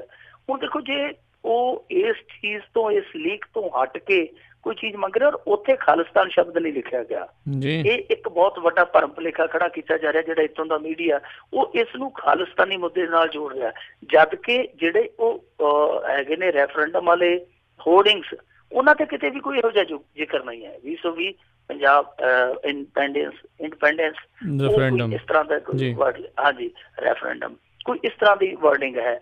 ਸੋ ਉਹਦੇ 'ਚ ਇਹ ਮੁੱਦਾ ਬਣਾਇਆ ਜਾ ਰਿਹਾ ਜੀ ਕਿ ਖਾਲਿਸਤਾਨ ਦੀ ਮੰਗ, ਜਦ ਕਿ ਉਹਦੇ 'ਚ ਤੇ ਬਹੁਤ ਸਾਰੀ ਸਪਸ਼ਟਤਾ ਕਿ ਕੋਈ ਕੀ ਖਾਲਿਸਤਾਨ ਮੰਗਦਾ ਪਿਆ, ਕੀ ਕੋਈ ਖੁਦ ਮੁਖਤਿਆਰੀ ਮੰਗਦਾ ਪਿਆ, ਕੀ ਕੋਈ ਭਾਰਤ ਤੋਂ ਵੱਖ ਹੋਣਾ ਮੰਗਦਾ, ਉਹਦੇ 'ਚ ਤੇ ਆਪ ਬਹੁਤ ਸਾਰੀ ਸਪਸ਼ਟਤਾ। ਸੋ ਦੂਜੀ ਗੱਲ ਇਹ ਆ ਕਿ ਇੱਥੇ ਇੱਕ ਰਾਜਨੀਤਿਕ ਮਾਰੋ-ਮਾਰ ਸ਼ੁਰੂ ਹੋਣ ਡਈ ਆ। ਉਹ ਕੀ ਆ? ਹੁਣ ਦੇਖੋ ਜਿਹੜੇ ਅਕਾਲੀ ਕੱਲ ਤੱਕ ਇਹੋ ਜਿਹੇ ਮਸਲਿਆਂ ਤੋਂ ਨੱਕ ਵੱਟ ਕੇ ਲੰਘਦੇ ਸਨ, ਆਮ ਆਦਮੀ ਪਾਰਟੀ ਨੂੰ ਕਹਿੰਦੇ ਸੀਗੇ ਕਿ ਜੀ ਤੇ ਖਾਲਿਸਤਾਨੀ ਨੇ, ਖਾਲਿਸਤਾਨੀਆਂ ਦੇ ਘਰਾਂ 'ਚ ਜਾਂਦੇ ਨੇ, ਇਹ ਹੈ ਜੋ ਹੈ ਉਹ ਹੈ। ਅੱਜ ਉਹ ਕੀ ਕਰਦੇ ਪਏ ਆ? ਉਹਨਾਂ ਦੇ ਜਿਹੜੇ ਤਰਜਮਾਨ ਆ ਉਹ ਹੁਣ ਸੰਤ ਜਰਨੈਲ ਸਿੰਘ ਭਿੰਡਰਾਲੇ ਨੂੰ ਆਪਣਾ ਆਈਡੀਅਲ ਦੱਸੀ ਜਾਂਦੇ ਆ ਟੈਲੀਵਿਜ਼ਨ ਡਿਬੇਟਾਂ ਦੇ ਵਿੱਚ। ਅੱਜ ਜਿਹੜੇ ਉਹ ਟਕਸਾਲ ਦੇ ਮੁਖੀ ਆ ਹਰਨਾਮ ਸਿੰਘ ਧੁੰਮਾ ਜੀ, ਉਹ ਅੱਜ ਉੱਥੇ 84 ਦੇ ਜਿਹੜੇ ਸ਼ਹੀਦ ਆ ਉਹਨਾਂ ਦੀ ਗੈਲਰੀ ਦਾ ਅੱਜ ਨੀਂਹ ਪੱਥਰ ਰੱਖ ਕੇ ਆਏ ਆ। ਸੋ ਉੱਧਰੋਂ ਵੀ ਰਾਜਨੀਤੀ ਆ। ਤਲਵੰਡੀ ਸਾਬੋ ਤੋਂ ਵੈਸੇ ਉਹ ਕਮੇਟੀ ਦਾ ਚਲੋ ਪ੍ਰਚਾਰ ਕਰਨ ਦਾ ਆਪਣਾ ਇੱਕ ਹੈ, ਉਹਨਾਂ ਦਾ ਹੱਕ ਆ, ਅਧਿਕਾਰ ਆ, ਪਰ ਉਹ ਹੁਣ ਲੋਕ ਸਵਾਲ ਕਰਦੇ ਕਿ ਚੇਤਾ ਹੁਣੀ ਕਿਉਂ ਆਇਆ? ਸੋ ਅਕਾਲੀ ਆਪਣੇ ਪੱਧਰ ਤੇ ਰਾਜਨੀਤੀ ਕਰੀ ਜਾਂਦੇ ਤੇ ਜਿਹੜੇ ਇਹਨਾਂ ਦੇ ਅਲਾਇੰਸ ਦੇ ਸਾਥੀ ਆ ਉਹ ਇਹਨਾਂ ਸਾਰੀਆਂ ਚੀਜ਼ਾਂ ਦਾ ਵਿਰੋਧ ਕਰੀ ਜਾਂਦੇ ਆ। ਉਹ ਰੈਫਰੈਂਡਮ ਵਾਲੇ ਹੋਰਡਿੰਗਸ ਦਾ ਵੀ ਵਿਰੋਧ ਕਰਦੇ ਪਏ ਆ। ਉਹਨਾਂ ਨੇ ਅੱਜ ਜੋ ਇਹ ਯਾਦਗਾਰ ਬਣਾ ਰਹੇ ਆ, ਉਹਨਾਂ ਨੇ ਸੰਤ ਜਰਨੈਲ ਸਿੰਘ ਭਿੰਡਰਾਲੇ ਦੀ ਫੋਟੋ ਦਾ ਵੀ ਰੌਲਾ ਪਾ ਲਿਆ। ਉਸ ਗੈਲਰੀ ਦੇ ਵਿੱਚ ਸੰਤ ਜਰਨੈਲ ਸਿੰਘ ਭਿੰਡਰਾਲੇ ਦੀ ਫੋਟੋ ਕਿਉਂ ਲਾਈ ਜਾ ਰਹੀ ਆ? ਇਸ ਤਰ੍ਹਾਂ ਯਾਨੀ ਉਹ ਜਿਹੜੀ ਭਾਰਤੀ ਜਨਤਾ ਪਾਰਟੀ ਰਾਜਨੀਤਿਕ ਤੌਰ ਤੇ ਇਹਨਾਂ ਦੇ ਨਾਲ ਆ, ਉਹ ਦੂਜੇ ਪਾਸੇ ਖੜੀ ਹੈ ਇਹੋ ਜਿਹੇ ਮੁੱਦਿਆਂ ਤੇ। ਉਹ ਵਿਰੋਧ ਕਰਦੇ ਪਏ ਆ ਕਿ ਇਹ ਦੇਸ਼ ਨੂੰ ਤੋੜਨ ਵਾਲੀਆਂ ਗਤੀਵਿਧੀਆਂ, ਅਸੀਂ ਇਹਦਾ ਵਿਰੋਧ ਕਰਦੇ ਹਾਂ, ਇਹ ਹੈ ਉਹ ਹੈ ਜੋ ਹੈ। ਤੇ ਤੀਜੇ ਪਾਸੇ ਰਹਿ ਗਈ ਕਾਂਗਰਸ ਫਟਾਫਟ ਉਹਨੇ ਕੇਸ ਦਰਜ ਕਰ ਦਿੱਤਾ। ਹੁਣ ਜੇ ਬੋਰਡਾਂ ਦੀ ਗੱਲ ਕਰੀਏ, ਦੇਖੋ ਇਹ ਜਿਹੜੀ ਰਾਜਨੀਤੀ ਹੈ, ਰਾਜਨੀਤੀ ਔਰ ਬੋਰਡ, ਇਹ ਦੇਖੋ ਜਿਹੜੀ ਭਾਰਤੀ ਜਨਤਾ ਪਾਰਟੀ ਹੈ ਉਹ ਹਿੰਦੂ ਵੋਟ ਬੈਂਕ ਜੋ ਹੱਥ ਚੋਂ ਖੁੱਸਿਆ ਉਹਦੇ ਲਈ ਤਰਲੋ ਮੱਛੀ ਹੋ ਰਹੀ ਹੈ। ਅਕਾਲੀ ਹੈ ਜਿਹੜੇ ਉਹ ਦਵਾਰ ਤੋਂ ਪੰਥ ਦੇ ਨਾਲ ਜੁੜਨਾ ਚਾਹੁੰਦੇ, ਉਹਨਾਂ ਨੂੰ ਹੁਣ ਪੰਥ ਦਾ ਏਜ ਆ। ਜਿਹੜੀ ਕਾਂਗਰਸ ਆ ਉਹਨਾਂ ਨੇ ਅੱਗੇ ਇਹ ਗੈਰ ਸਿੱਖ ਵੋਟ ਦੇ ਸਿਰ ਤੇ ਥੋੜਾ ਜਿਹਾ ਸਫ਼ਰ ਤੈਅ ਆਸਾਨੀ ਨਾਲ ਕਰ ਲਿਆ। ਉਹਨਾਂ ਨੂੰ ਇਹ ਲੱਗਦਾ ਕਿ ਅੱਗੇ ਜਿਹੜੀਆਂ ਚੋਣਾਂ ਆਉਣੀਆਂ ਸਾਡੀ ਇਹ ਤਾਕਤ ਬਰਕਰਾਰ ਰਹੇ। ਸੋ ਸਾਰੀਆਂ ਪਾਰਟੀਆਂ ਆਪੋ ਆਪਣੇ ਵੋਟ ਬੈਂਕ ਲਈ ਲੜਦੀਆਂ ਪਈਆਂ। ਹੁਣ ਜੇ ਬੋਰਡਾਂ ਦੀ ਗੱਲ ਕਰੀਏ ਰਾਜਕਰਨਵੀਰ ਸਿੰਘ ਜੀ, ਬੋਰਡ ਤੇ ਉੱਤਰ ਪ੍ਰਦੇਸ਼ ਦੇ ਵਿੱਚ ਵੀ ਲੱਗੇ ਸਨ ਜੀ। ਉੱਤਰ ਪ੍ਰਦੇਸ਼ 'ਚ ਬੋਰਡ ਇਹ ਲੱਗੇ ਸਨ ਕਿ ਜਿੰਨੇ ਕਸ਼ਮੀਰੀ ਆ ਕੁੱਟ-ਕੁੱਟ ਕੇ ਬਾਹਰ ਕੱਢ ਦਿਓ। ਬੋਰਡ ਤੇ ਰਾਜਸਥਾਨ 'ਚ ਵੀ ਲੱਗੇ ਸਨ ਕਿ ਕੁੱਟ-ਕੁੱਟ ਕੇ ਕਸ਼ਮੀਰੀ ਯੂਨੀਵਰਸਿਟੀਆਂ 'ਚੋਂ ਭਜਾ ਦਿਓ। ਦੇਖੋ ਹੁਣ ਇੱਕ ਪਾਸੇ ਤੇ ਤੁਸੀਂ ਕਹਿੰਦੇ ਹੋ ਕਿ ਕਸ਼ਮੀਰ ਸਾਡਾ ਅਨਿੱਖੜਵਾਂ ਅੰਗ ਆ ਤੇ ਕਸ਼ਮੀਰੀ ਸਾਡੇ ਆਪਣੇ ਭੈਣ ਭਰਾ ਹੈ, ਜਦੋਂ ਦੂਜੇ ਪਾਸੇ ਤੁਸੀਂ ਇਹ ਬੋਰਡ ਲਾਉਂਦੇ ਹੋ, ਲੋਕਾਂ ਨੂੰ ਉਕਸਾਉਂਦੇ ਹੋ ਕਿ ਇਹਨਾਂ ਦੇ ਛਿੱਤਰ ਮਾਰੋ, ਜੁੱਤੀਆਂ ਮਾਰ ਮਾਰ ਕੇ ਇਹਨਾਂ ਨੂੰ ਕੱਢ ਦਿਓ, ਤੇ ਕੀ ਉਹ ਦੇਸ਼ ਧਰੋਹ ਨਹੀਂ ਹੈ ਕਿ ਤੁਸੀਂ ਦੇਸ਼ ਦੇ ਨਾਗਰਿਕਾਂ ਪ੍ਰਤੀ ਇਹੋ ਜਿਹਾ ਵਤੀਰਾ ਬੋਰਡਾਂ ਤੇ ਲਿਖ ਕੇ ਲਾਉਂਦੇ ਹੋ? ਸੋ ਇਹ ਮੇਰੇ ਤੇ ਸਮਝ ਤੋਂ ਪਰੇ ਆ। ਔਰ ਇਹ ਜਿਹੜੀ ਰੈਫਰੈਂਡਮ ਵਾਲੀ ਗੱਲ ਆ, ਅਸਲ ਦੇ ਵਿੱਚ ਰਾਜਕਰਨਵੀਰ ਸਿੰਘ ਜੀ ਅੱਜ ਤੋਂ 4-5 ਦਿਨ ਪਹਿਲਾਂ ਪੰਜਾਬ ਦੇ ਵਿੱਚ ਕਿਤੇ ਵੀ ਇਹਦੀ ਕੋਈ ਬਹੁਤੀ ਜ਼ਿਆਦਾ ਫੀਲਿੰਗ ਨਹੀਂ ਸੀ ਪਾਈ ਜਾਂਦੀ, ਬਹੁਤੀ ਕਿਤੇ ਜ਼ਿਕਰ ਵੀ ਹੈ ਨਹੀਂ ਸੀ। ਪਰ ਅੱਜ ਇਹਨਾਂ ਨੇ ਆਪ ਹੀ ਇਹਦਾ ਜ਼ਿਕਰ ਕਰ ਕਰਕੇ ਇਹਨੂੰ ਘਰ ਘਰ ਤੱਕ ਪਹੁੰਚਾ ਦਿੱਤਾ। ਸੋ ਮੈਨੂੰ ਤਾਂ ਸਮਝ ਨਹੀਂ ਲੱਗੀ ਕਿ ਇਹਨਾਂ ਨੂੰ ਇਹ ਬੋਰਡ ਹੋਰਡਿੰਗਸ ਬੋਰਡ ਤੋਂ ਕਿਉਂ ਆਇਆ। ਜੇ ਕਿਸੇ ਨੇ ਲਾ ਦਿੱਤੇ ਆ, ਤੁਸੀਂ ਮਾਮਲਾ ਦਰਜ ਕਰੋ, ਆਪਦੀ ਤਫਤੀਸ਼ ਕਰੋ, ਉਹਨਾਂ ਨੂੰ ਲਾ ਕੇ ਰੱਖ ਲਓ। ਪਰ ਇਹਨਾਂ ਨੇ ਜਿੱਦਾਂ ਹਵਾ ਬਣਾਇਆ ਉਹਦੇ ਤੋਂ ਸਾਫ਼ ਜ਼ਾਹਰ ਹੋ ਗਿਆ ਕਿ ਇਹਨਾਂ ਦੀ ਉੱਤੋਂ ਮਨਸ਼ਾ ਕੁਛ ਹੋ ਰਿਹਾ, ਹੇਠੋਂ ਕੁਛ ਹੋ ਰਿਹਾ। ਨਿਰੋਲ ਰਾਜਨੀਤੀ ਹੋਈ ਹੈ ਇਸ ਮੁੱਦੇ ਤੇ। ਬਾਕੀ ਜਿਹੜੀ ਹਾਈਪ ਕ੍ਰੀਏਟ ਕੀਤੀ ਗਈ ਹੈ ਮੀਡੀਆ ਦੇ ਥਰੂ, ਗੌਰਮੈਂਟ ਦੇ ਥਰੂ, ਏਡੀ ਕੋਈ ਗੱਲਬਾਤ ਹੈ ਨਹੀਂ ਸੀ, ਪਰ ਬਹੁਤ ਵਧਾ ਚੜਾ ਕੇ ਗੱਲਬਾਤ ਕੀਤੀ ਹੈ। ਬਾਕੀ ਹੁਣ ਸਵੇਰੇ ਪਤਾ ਲੱਗੂਗਾ ਕਿ ਇਸ ਕੇਸ ਦੇ ਵਿੱਚ ਕਿਸ ਤਰ੍ਹਾਂ ਦਾ ਇਹਨਾਂ ਨੇ ਗਰਾਊਂਡ ਤਿਆਰ ਕੀਤਾ, ਕੀ ਇਹਨਾਂ ਨੇ ਵਿੱਚ ਉਹਦੇ ਪਾਏ ਆ ਤੱਤ। ਇਹ ਹੁਣ ਸੁਬਾਹ ਜਦੋਂ ਅਖਬਾਰ ਛਪਣਗੇ ਫਿਰ ਪਤਾ ਲੱਗੂ। ਜੀ ਜੀ ਅਗਲੀ ਆਪਾਂ ਮਿੰਟੂ ਜੀ ਗੱਲ ਕਰੀਏ ਵੀ ਕੇਬਲ ਜਾਰੇਦਾਰਾਂ ਨੂੰ ਫਾਇਦਾ ਪਹੁੰਚਾਉਣ ਦੇ ਦੋਸ਼ਾਂ ਹੇਠ ਸਿੱਧੂ ਨੇ 4 ਅਫਸਰਾਂ ਦੀ ਬਲੀ ਲਈ। ਦੇਖੋ ਨਵਜੋਤ ਸਿੱਧੂ ਨੇ ਕੁਝ ਦਿਨ ਪਹਿਲਾਂ 600 ਕਰੋੜ ਰੁਪਏ ਵਾਲੀ ਗੱਲ ਕਹੀ ਸੀਗੀ ਕਿ 600 ਕਰੋੜ ਦਾ ਟੈਕਸ ਚੋਰੀ ਹੋਇਆ। ਉਸ ਤੋਂ ਬਾਅਦ ਕੀ ਹੋਇਆ ਸੀਗਾ ਕਿ ਅਗਲੇ ਦਿਨ ਕੈਪਟਨ ਅਮਰਿੰਦਰ ਸਿੰਘ ਦਾ ਇੱਕ ਬਿਆਨ ਆ ਗਿਆ ਸੀਗਾ ਕਿ ਦੇਖੋ ਜੀ ਅਸੀਂ ਕਿਸੇ ਤੇ ਮੰਦ ਭਾਵਨਾ ਦੇ ਨਾਲ ਕਾਰਵਾਈ ਨਹੀਂ ਕਰਨੀ, ਐਕਸ਼ਨ ਨਹੀਂ ਕਰਨਾ। ਜੇ ਕਿਸੇ ਨੇ ਟੈਕਸ ਚੋਰੀ ਕੀਤੀ ਆ ਤੇ ਉਹਨੂੰ ਉਹਦੀ ਭਰਪਾਈ ਕਰਨੀ ਪਵੇਗੀ।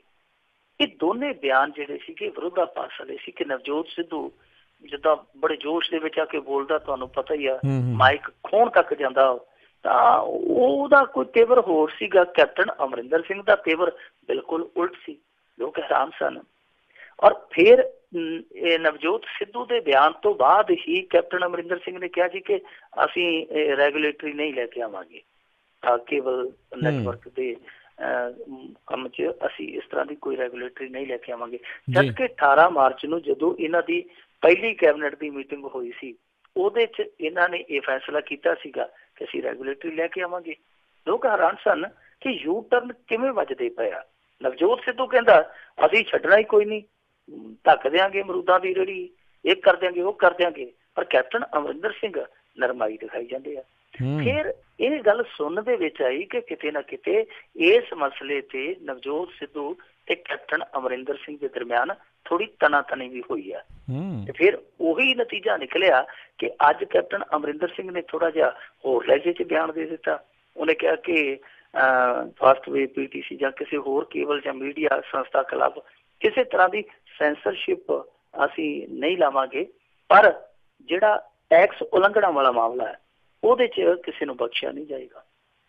ਯਾਨੀ ਹੁਣ ਨਵਜੋਤ ਸਿੱਧੂ ਵੀ ਆ ਗਿਆ, ਕੈਪਟਨ ਅਮਰਿੰਦਰ ਸਿੰਘ ਵੀ ਉਸੇ ਲੀਹ ਤੇ ਆ ਗਿਆ। ਇਹਦਾ ਮਤਲਬ ਆ ਕਿ ਜੋ ਲੋਕ ਸੋਚਦੇ ਪਏ ਸਨ, ਜੋ ਲੋਕ ਕਿਆਫਦੇ ਪਏ ਸਨ ਕਿ ਕਿਤੇ ਨਾ ਕਿਤੇ ਗੜਬੜੀ ਹੈ, ਤਾਂ ਉਹ ਲੱਗਦਾ ਹੈ ਕਿ ਮਾੜੀ ਮੋਟੀ ਇਸ ਮੁੱਦੇ ਤੇ ਆਪਸ ਦੇ ਵਿੱਚ ਕੋਈ ਉੱਠਕ ਬੈਠਕ ਹੋਈ ਜ਼ਰੂਰ ਆ। ਅੱਜ ਦੀ ਜਿਹੜੀ ਇਹਨਾਂ ਨੇ ਪ੍ਰੈਸ ਕਾਨਫਰੰਸ ਕੀਤੀ ਹੈ ਉਹਦੇ 'ਚ ਇਹਨਾਂ ਨੇ ਬਹੁਤ ਵੱਡੇ ਖੁਲਾਸੇ ਕੀਤੇ ਆ। ਜਿੱਦਾਂ ਇਹ ਖੁਲਾਸਾ ਕੀਤਾ ਕਿ ਜਿਹੜਾ ਫਾਈਬਰ ਪਾਇਆ, ਇਹਨਾਂ ਨੇ ਫਾਈਬਰ ਕੇਬਲ ਪਾਈ ਆ, ਉਸ ਫਾਈਬਰ ਕੇਬਲ ਦੇ ਨਾਲ ਇਹਨਾਂ ਨੇ ਫਾਸਟ ਵੇ ਵਾਲੀ ਪਾਤੀ ਰਿਲਾਇੰਸ। ਵੈਸੇ ਰਿਲਾਇੰਸ ਨੇ ਪਾਉਣੀ ਸੀਗੀ, ਨਾਲ ਆਪਣੀ ਮੁਫਤ ਦੇ ਵਿੱਚ ਪਾ ਦਿੱਤੀ। ਦੂਜੇ ਪਾਸੇ ਇਹ ਗੱਲ ਆਖੀ ਗਈ ਆ ਕਿ ਇਹਨਾਂ ਨੇ 2600 ਕਰੋੜ ਰੁਪਇਆ ਜਿਹੜਾ ਸਰਵਿਸ ਟੈਕਸ ਦਾ ਦੇਣਾ, 2600 ਕਰੋੜ ਰੁਪਇਆ, ਯਾਨੀ ਇਸ ਨੈਟਵਰਕ ਨੇ। ਔਰ ਇਹਦੇ ਲਈ ਬਕਾਇਦਾ ਰਾਜਕਰਨਵੀਰ ਸਿੰਘ ਜੀ ਅੱਜ ਦੀ ਪ੍ਰੈਸ ਕਾਨਫਰੰਸ ਦੇ ਵਿੱਚ ਸਾਬਕਾ ਕਮਿਸ਼ਨਰ ਜਿਹੜੇ ਟੈਕਸ ਕਮਿਸ਼ਨਰ ਨੇ ਜਨਾਬ ਗੋਇਲ ਸਾਹਿਬ, ਉਹਨਾਂ ਨੇ ਅੱਜ ਬਕਾਇਦਾ ਪ੍ਰੈਸ ਕਾਨਫਰੰਸ ਹਿੱਸਾ ਲਿਆ ਔਰ ਇੱਕ ਖੁਲਾਸਾ ਕੀਤਾ। ਔਰ ਖੁਲਾਸਾ ਕੀ ਕੀਤਾ ਨਾ, ਉਹ ਕਹਿੰਦੇ ਆ ਕਿ 2008 ਤੋਂ 2012 ਦਾ ਜਾ ਕੇ ਅਸੀਂ ਸਾਰਾ ਹੀ ਰਿਕਾਰਡ ਖੰਗਾਲਿਆ ਸੀ ਔਰ ਉਹਦੇ 'ਚ 2600 ਕਰੋੜ ਦੇ ਸਰਵਿਸ ਟੈਕਸ ਦੀ ਚੋਰੀ ਦਾ ਮਾਮਲਾ ਸਾਹਮਣੇ ਆ ਗਿਆ ਸੀ। ਸਭ ਕੁਝ ਹੋ ਗਿਆ ਸੀ ਪਰ ਉਸ ਤੋਂ ਬਾਅਦ ਵੀ ਕਹਿੰਦੇ ਕਿ ਕਾਰਵਾਈ ਨਹੀਂ ਹੋਈ। ਸਿਰਫ 179 ਕਰੋੜ ਰੁਪਈਏ ਦੇ ਸੋ ਕਾਲਡ ਨੋਟਸ ਜਾਰੀ ਕਰ ਦਿੱਤੇ ਗਏ ਔਰ ਉਹ ਵੀ ਨੋਟਸ ਆ ਜਿਹੜੇ ਉਹ ਗ੍ਰਾਹੀ ਕਰਨ ਵਾਲੇ ਨਹੀਂ ਸੀ, ਬਸ ਕਾਰਨ ਦੱਸੋ ਨੋਟਸ ਜਿੱਦਾਂ ਹੁੰਦੇ ਆ, ਕਾਰਨ ਦੱਸੋ ਨੋਟਸ ਸੀਗੇ, ਉਹ ਕਾਰਵਾਈ ਕਰਨ ਵਾਲੇ ਨਹੀਂ ਸੀਗੇ। ਉਹ ਕਹਿੰਦੇ ਕਿ ਦੇਖੋ 2012 ਦੇ ਵਿੱਚ ਕਾਰਵਾਈ ਹੋਈ, 12 ਤੋਂ ਬਾਅਦ ਇਹ 17 ਆ ਗਿਆ, ਕੋਈ ਵੀ ਇਸ ਮਾਮਲੇ 'ਚ ਐਕਸ਼ਨ ਨਹੀਂ ਲਿਆ ਗਿਆ। ਉਹ ਕਹਿੰਦੇ ਕਿ ਹੁਣ ਕਿਉਂਕਿ ਉਹਨਾਂ ਨੇ ਇੱਕ ਹਵਾਲਾ ਦਿੱਤਾ, ਉਹ ਕਹਿੰਦੇ ਕਿ ਕਿਸੇ ਵੀ ਅਦਾਰੇ ਤੋਂ ਜੇ ਟੈਕਸ ਉਗਰਾਉਣਾ ਹੋਵੇ ਤੇ ਉਹਦੇ ਲਈ 5 ਸਾਲ ਦਾ ਵਕਫਾ ਹੁੰਦਾ ਹੈ। ਜੇ 5 ਸਾਲ ਦੇ ਵਿੱਚ ਟੈਕਸ ਵਿਭਾਗ ਉਹਨਾਂ ਤੋਂ ਟੈਕਸ ਨਹੀਂ ਉਗਰਾ ਪਾਉਂਦਾ ਤੇ ਫਿਰ ਉਹ ਆਪਣਾ ਟੈਕਸ ਉਗਰਾਉਣ ਦਾ ਅਧਿਕਾਰ ਖੋ ਲੈਂਦਾ। ਇਹਦਾ ਮਤਲਬ ਆ ਕਿ 2600 ਕਰੋੜ ਰੁਪਈਆ ਜਿਹੜਾ ਉਹ ਹੁਣ ਇਹ ਚਾਹ ਕੇ ਵੀ ਉਗਰਾ ਨਹੀਂ ਪਾ ਸਕਦੇ। ਦੂਜੇ ਪਾਸੇ ਜਿੰਨਾ ਕੁ ਉਹ ਜਿਵੇਂ ਆਂਦੇ ਹੁੰਦੇ ਕਿ ਡੁੱਬਦੀ ਬੇੜੀ ਦੀਆਂ ਰੀੜਾਂ ਹੀ ਸਹੀ, ਜਿੰਨਾ ਕੁ ਬਚਦਾ ਬਚਾਉਂਦਾ ਉਹਦੇ ਲਈ ਨਵਜੋਤ ਸਿੱਧੂ ਹੁਣ ਤਰਲੇ ਮਾਰਦਾ ਪਿਆ। ਉਹਨੇ ਅੱਜ ਸਾਰੀਆਂ ਪੰਜਾਬ ਦੀਆਂ ਨਗਰ ਕੌਂਸਲਾਂ ਨਗਰ ਨਿਗਮਾਂ ਨੂੰ ਇਹ ਹਦਾਇਤ ਕਰਤੀ ਹੈ ਕਿ ਇਹਨਾਂ ਨੂੰ ਨੋਟਿਸ ਕੱਢੇ ਜਾਣ, ਜਿਹੜੇ ਸ਼ਹਿਰ ਦੇ ਵਿੱਚ ਵੀ ਬਕਾਇਆ ਪਿਆ ਉਸ ਹਿਸਾਬ ਕਿਤਾਬ ਦੇ ਨਾਲ ਇਹਨਾਂ ਨੂੰ ਨੋਟਿਸ ਕੱਢ ਕੇ ਜਲਦੀ ਤੋਂ ਜਲਦੀ ਉਗਰਾਹੀ ਕਰੋ। ਅੱਜ ਉਹਨੇ 4 ਕਮਿਸ਼ਨਰ ਆ ਜਿਹੜੇ ਖਾਸ ਤੌਰ ਤੇ ਇਹਨਾਂ ਮਾਮਲਿਆਂ ਨਾਲ ਜੁੜੇ ਉਹ ਸਸਪੈਂਡ ਵੀ ਕੀਤੇ ਆ, ਜਿਨ੍ਹਾਂ ਦੇ ਵਿੱਚ ਇੱਕ ਧਰਮ ਸਿੰਘ ਆ, ਪਵਨ ਸ਼ਰਮਾ, ਕੁਲਵਿੰਦਰ ਸਿੰਘ ਆ ਔਰ PK ਗੋਇਲ ਆ, ਕੋਈ 4 ਉਹਨੇ ਬਰਤਰਫ ਕਰ ਦਿੱਤੇ ਆ। ਹੁਣ ਦੇਖੋ ਰਾਜਕਰਨਵੀਰ ਸਿੰਘ ਦੀ ਗੱਲ ਲੰਮੀ ਹੋ ਜਾਣੀ ਹੈ, ਵੈਸੇ ਮੈਂ ਸੰਖੇਪ ਦੇ ਵਿੱਚ ਨਿਪਟਾ ਦਿੰਦਾ ਕਿ ਜਿਹੜਾ ਸਰਵਿਸ ਟੈਕਸ ਵਾਲਾ ਮਾਮਲਾ ਨਵਜੋਤ ਸਿੱਧੂ ਬੋਲਦਾ ਤੇ ਸ਼ਾਇਦ ਕੋਈ ਯਕੀਨ ਨਾ ਕਰਦਾ। ਸਾਬਕਾ ਟੈਕਸ ਵਿਭਾਗ ਦੇ ਕਮਿਸ਼ਨਰ ਨੇ ਆ ਕੇ ਕਹਿਣਾ ਕਿ 2600 ਕਰੋੜ ਦੀ ਟੈਕਸ ਚੋਰੀ ਅਸੀਂ 2012 ਚ ਫੜ ਲਈ ਸੀ, ਤਾਂ ਇਹਦਾ ਮਤਲਬ ਆ ਕਿ 12 ਤੋਂ ਬਾਅਦ 17 ਤੱਕ ਇਹ ਅੰਕੜਾ ਤੇ ਹੋਰ ਵੀ ਵੱਧ ਗਿਆ ਹੋਊ, ਕਿਉਂਕਿ ਉਹਨਾਂ ਨੇ ਕਿਹੜਾ ਫਿਰ ਭੁਗਤਾਨ ਕਰ ਦਿੱਤਾ, ਸਰਕਾਰ ਤੇ ਚੱਲਦੀ ਗਈ ਉਹਨਾਂ ਦੇ ਜਿਹੜੀ ਪਿੱਠ ਥਾਪੜਦੀ ਸੀਗੀ। ਹੁਣ ਮਸਲਾ ਇਹ ਆ ਕਿ ਹੇਠਲੇ ਪੱਧਰ ਤੋਂ ਜਦੋਂ ਹੁਣ ਤੁਸੀਂ ਕੋਈ ਇੱਥੇ ਮੋਬਾਈਲ ਦਾ ਰੀਚਾਰਜ ਕੂਪਨ ਵੀ ਖਰੀਦਦੇ ਹੋ 10 ਰੁਪਈਏ ਦਾ ਤੇ ਤੁਹਾਡਾ ਸਰਵਿਸ ਟੈਕਸ ਦੇ ਨਾਲ ਦੀ ਨਾਲ ਹੀ ਕੱਟਿਆ ਜਾਂਦਾ ਨਾ, ਤਾਂ ਗਾਹਕ ਆ ਜਿਹੜਾ ਕੇਬਲ ਨੈਟਵਰਕ ਦਾ ਉਪਭੋਗਤਾ ਹੈ ਉਹ ਤੇ ਸਰਵਿਸ ਟੈਕਸ ਮਹੀਨੇ ਦੇ ਮਹੀਨੇ ਦਿੰਦਾ ਰਿਹਾ ਨਾ, ਉਹ ਸਰਵਿਸ ਟੈਕਸ ਅੱਗੇ ਗਵਰਨਮੈਂਟ ਨੂੰ ਕਿਉਂ ਨਹੀਂ ਗਿਆ? ਇਹ ਸਭ ਤੋਂ ਵੱਡਾ ਸਵਾਲ ਆ। ਕਿਉਂ ਕਾਗਜ਼ਾਂ ਦੇ ਵਿੱਚ ਇੰਨੀ ਵੱਡੀ ਲਾਪਰਵਾਹੀ ਔਰ ਇੰਨੀ ਵੱਡੀ ਖਾਮੀ ਹੋਣ ਦੇ ਬਾਵਜੂਦ ਟੈਕਸ ਵਿਭਾਗ ਦੇ ਅਧਿਕਾਰੀ ਚੁੱਪ ਰਹੇ? ਉਹਨਾਂ ਦੇ ਵਿੱਚ ਉਹ ਗੋਇਲ ਸਾਹਿਬ ਵੀ ਹੋ ਸਕਦੇ ਆ ਕਿ ਗੋਇਲ ਸਾਹਿਬ ਤੁਸੀਂ ਉਦੋਂ ਕਿਉਂ ਨਹੀਂ ਬੋਲੇ? ਸੋ ਸਾਰਿਆਂ ਨੂੰ ਸਵਾਲ ਕਰਨਾ ਬਣਦਾ ਕਿ ਸਾਰੇ ਘੁੱਗੂ ਬਣ ਕੇ ਕਿਉਂ ਇਹ ਤਮਾਸ਼ਾ ਵੇਖਦੇ ਰਹੇ? ਬਾਕੀ ਇਹ ਜਿਹੜੀ ਲੱਤਾਂ ਦੇ ਕਹਿੰਦੇ ਹੁੰਦੇ ਨਾ ਕਿ ਭੂਤ ਮੱਤਾਂ ਨਾਲ ਨਹੀਂ ਮੰਨਦੇ, ਗੱਲਾਂ ਨਾਲ ਨਹੀਂ ਮੰਨਦੇ। ਸੋ ਥੋੜੀ ਜਿਹੀ ਸਖਤੀ ਕਰਕੇ ਟੈਕਸ ਤੇ ਉਗਰਾਉਣਾ ਚਾਹੀਦਾ ਔਰ ਇਹ ਜ਼ਰੂਰ ਦੱਸਣਾ ਚਾਹੀਦਾ ਕਿ ਇਸ ਖੇਡ ਦੇ ਵਿੱਚ ਨੌਕਰਸ਼ਾਹੀ ਚੋਂ ਕੌਣ ਹੋਰ ਸਨ ਤੇ ਸਿਆਸਤ ਦੇ ਵਿੱਚੋਂ ਕੌਣ ਹੋਰ ਸਨ, ਇਹ ਜ਼ਰੂਰ ਦੱਸਣਾ ਚਾਹੀਦਾ ਲੋਕਾਂ ਨੂੰ। ਜੀ ਦੱਸਣਾ ਚਾਹੀਦਾ ਆ, ਦੱਸਣਾ ਨਹੀਂ ਹੈ ਇਹਨਾਂ ਨੇ। ਤੇ ਮਿੰਟੂ ਜੀ ਬਹੁਤ ਤੁਹਾਡਾ ਧੰਨਵਾਦ ਕਰਦੇ ਹਾਂ, ਤੁਸੀਂ ਸਾਡੇ ਨਾਲ ਜੁੜੇ, ਇਹਨਾਂ ਖਬਰਾਂ ਬਾਰੇ ਤੁਸੀਂ ਵਿਸਤਾਰ 'ਚ ਜਾਣਕਾਰੀਆਂ ਦਿੱਤੀਆਂ। ਅਗਲੀ ਵਾਰ ਤੱਕ ਲਈ ਤੁਹਾਡਾ ਬਹੁਤ ਧੰਨਵਾਦ, ਬਹੁਤ ਮਿਹਰਬਾਨੀ। ਸਤਿ ਸ਼੍ਰੀ ਅਕਾਲ। ਤੇ ਸੋਤੇ ਇੱਥੇ ਹੀ ਸਾਡਾ ਅੱਜ ਦਾ ਇਹ ਪ੍ਰੋਗਰਾਮ ਖਬਰ ਤੇ ਨਜ਼ਰ ਉਹ ਸਮਾਪਤ ਹੈ। ਮਿਲਾਂਗੇ ਅਗਲੇ ਪ੍ਰੋਗਰਾਮ 'ਚ, ਉਦੋਂ ਤੱਕ ਲਈ ਤੁਹਾਨੂੰ ਸਾਰਿਆਂ ਨੂੰ ਬਹੁਤ ਪਿਆਰ ਸਤਿਕਾਰ ਸਹਿਤ ਦੋਨੋਂ ਜੋੜ ਕੇ ਨਿੱਘੀ ਜਿਹੀ ਸਤਿ ਸ਼੍ਰੀ ਅਕਾਲ। ਜਿੰਦੇ ਵਾਸਤੇ ਰਹੋ, ਹੱਸਦੇ ਖੇਲਦੇ ਰਹੋ, ਸੁਣਦੇ ਰਹੋ ਜੀ ਪੰਜਾਬੀ ਰੇਡੀਓ USA।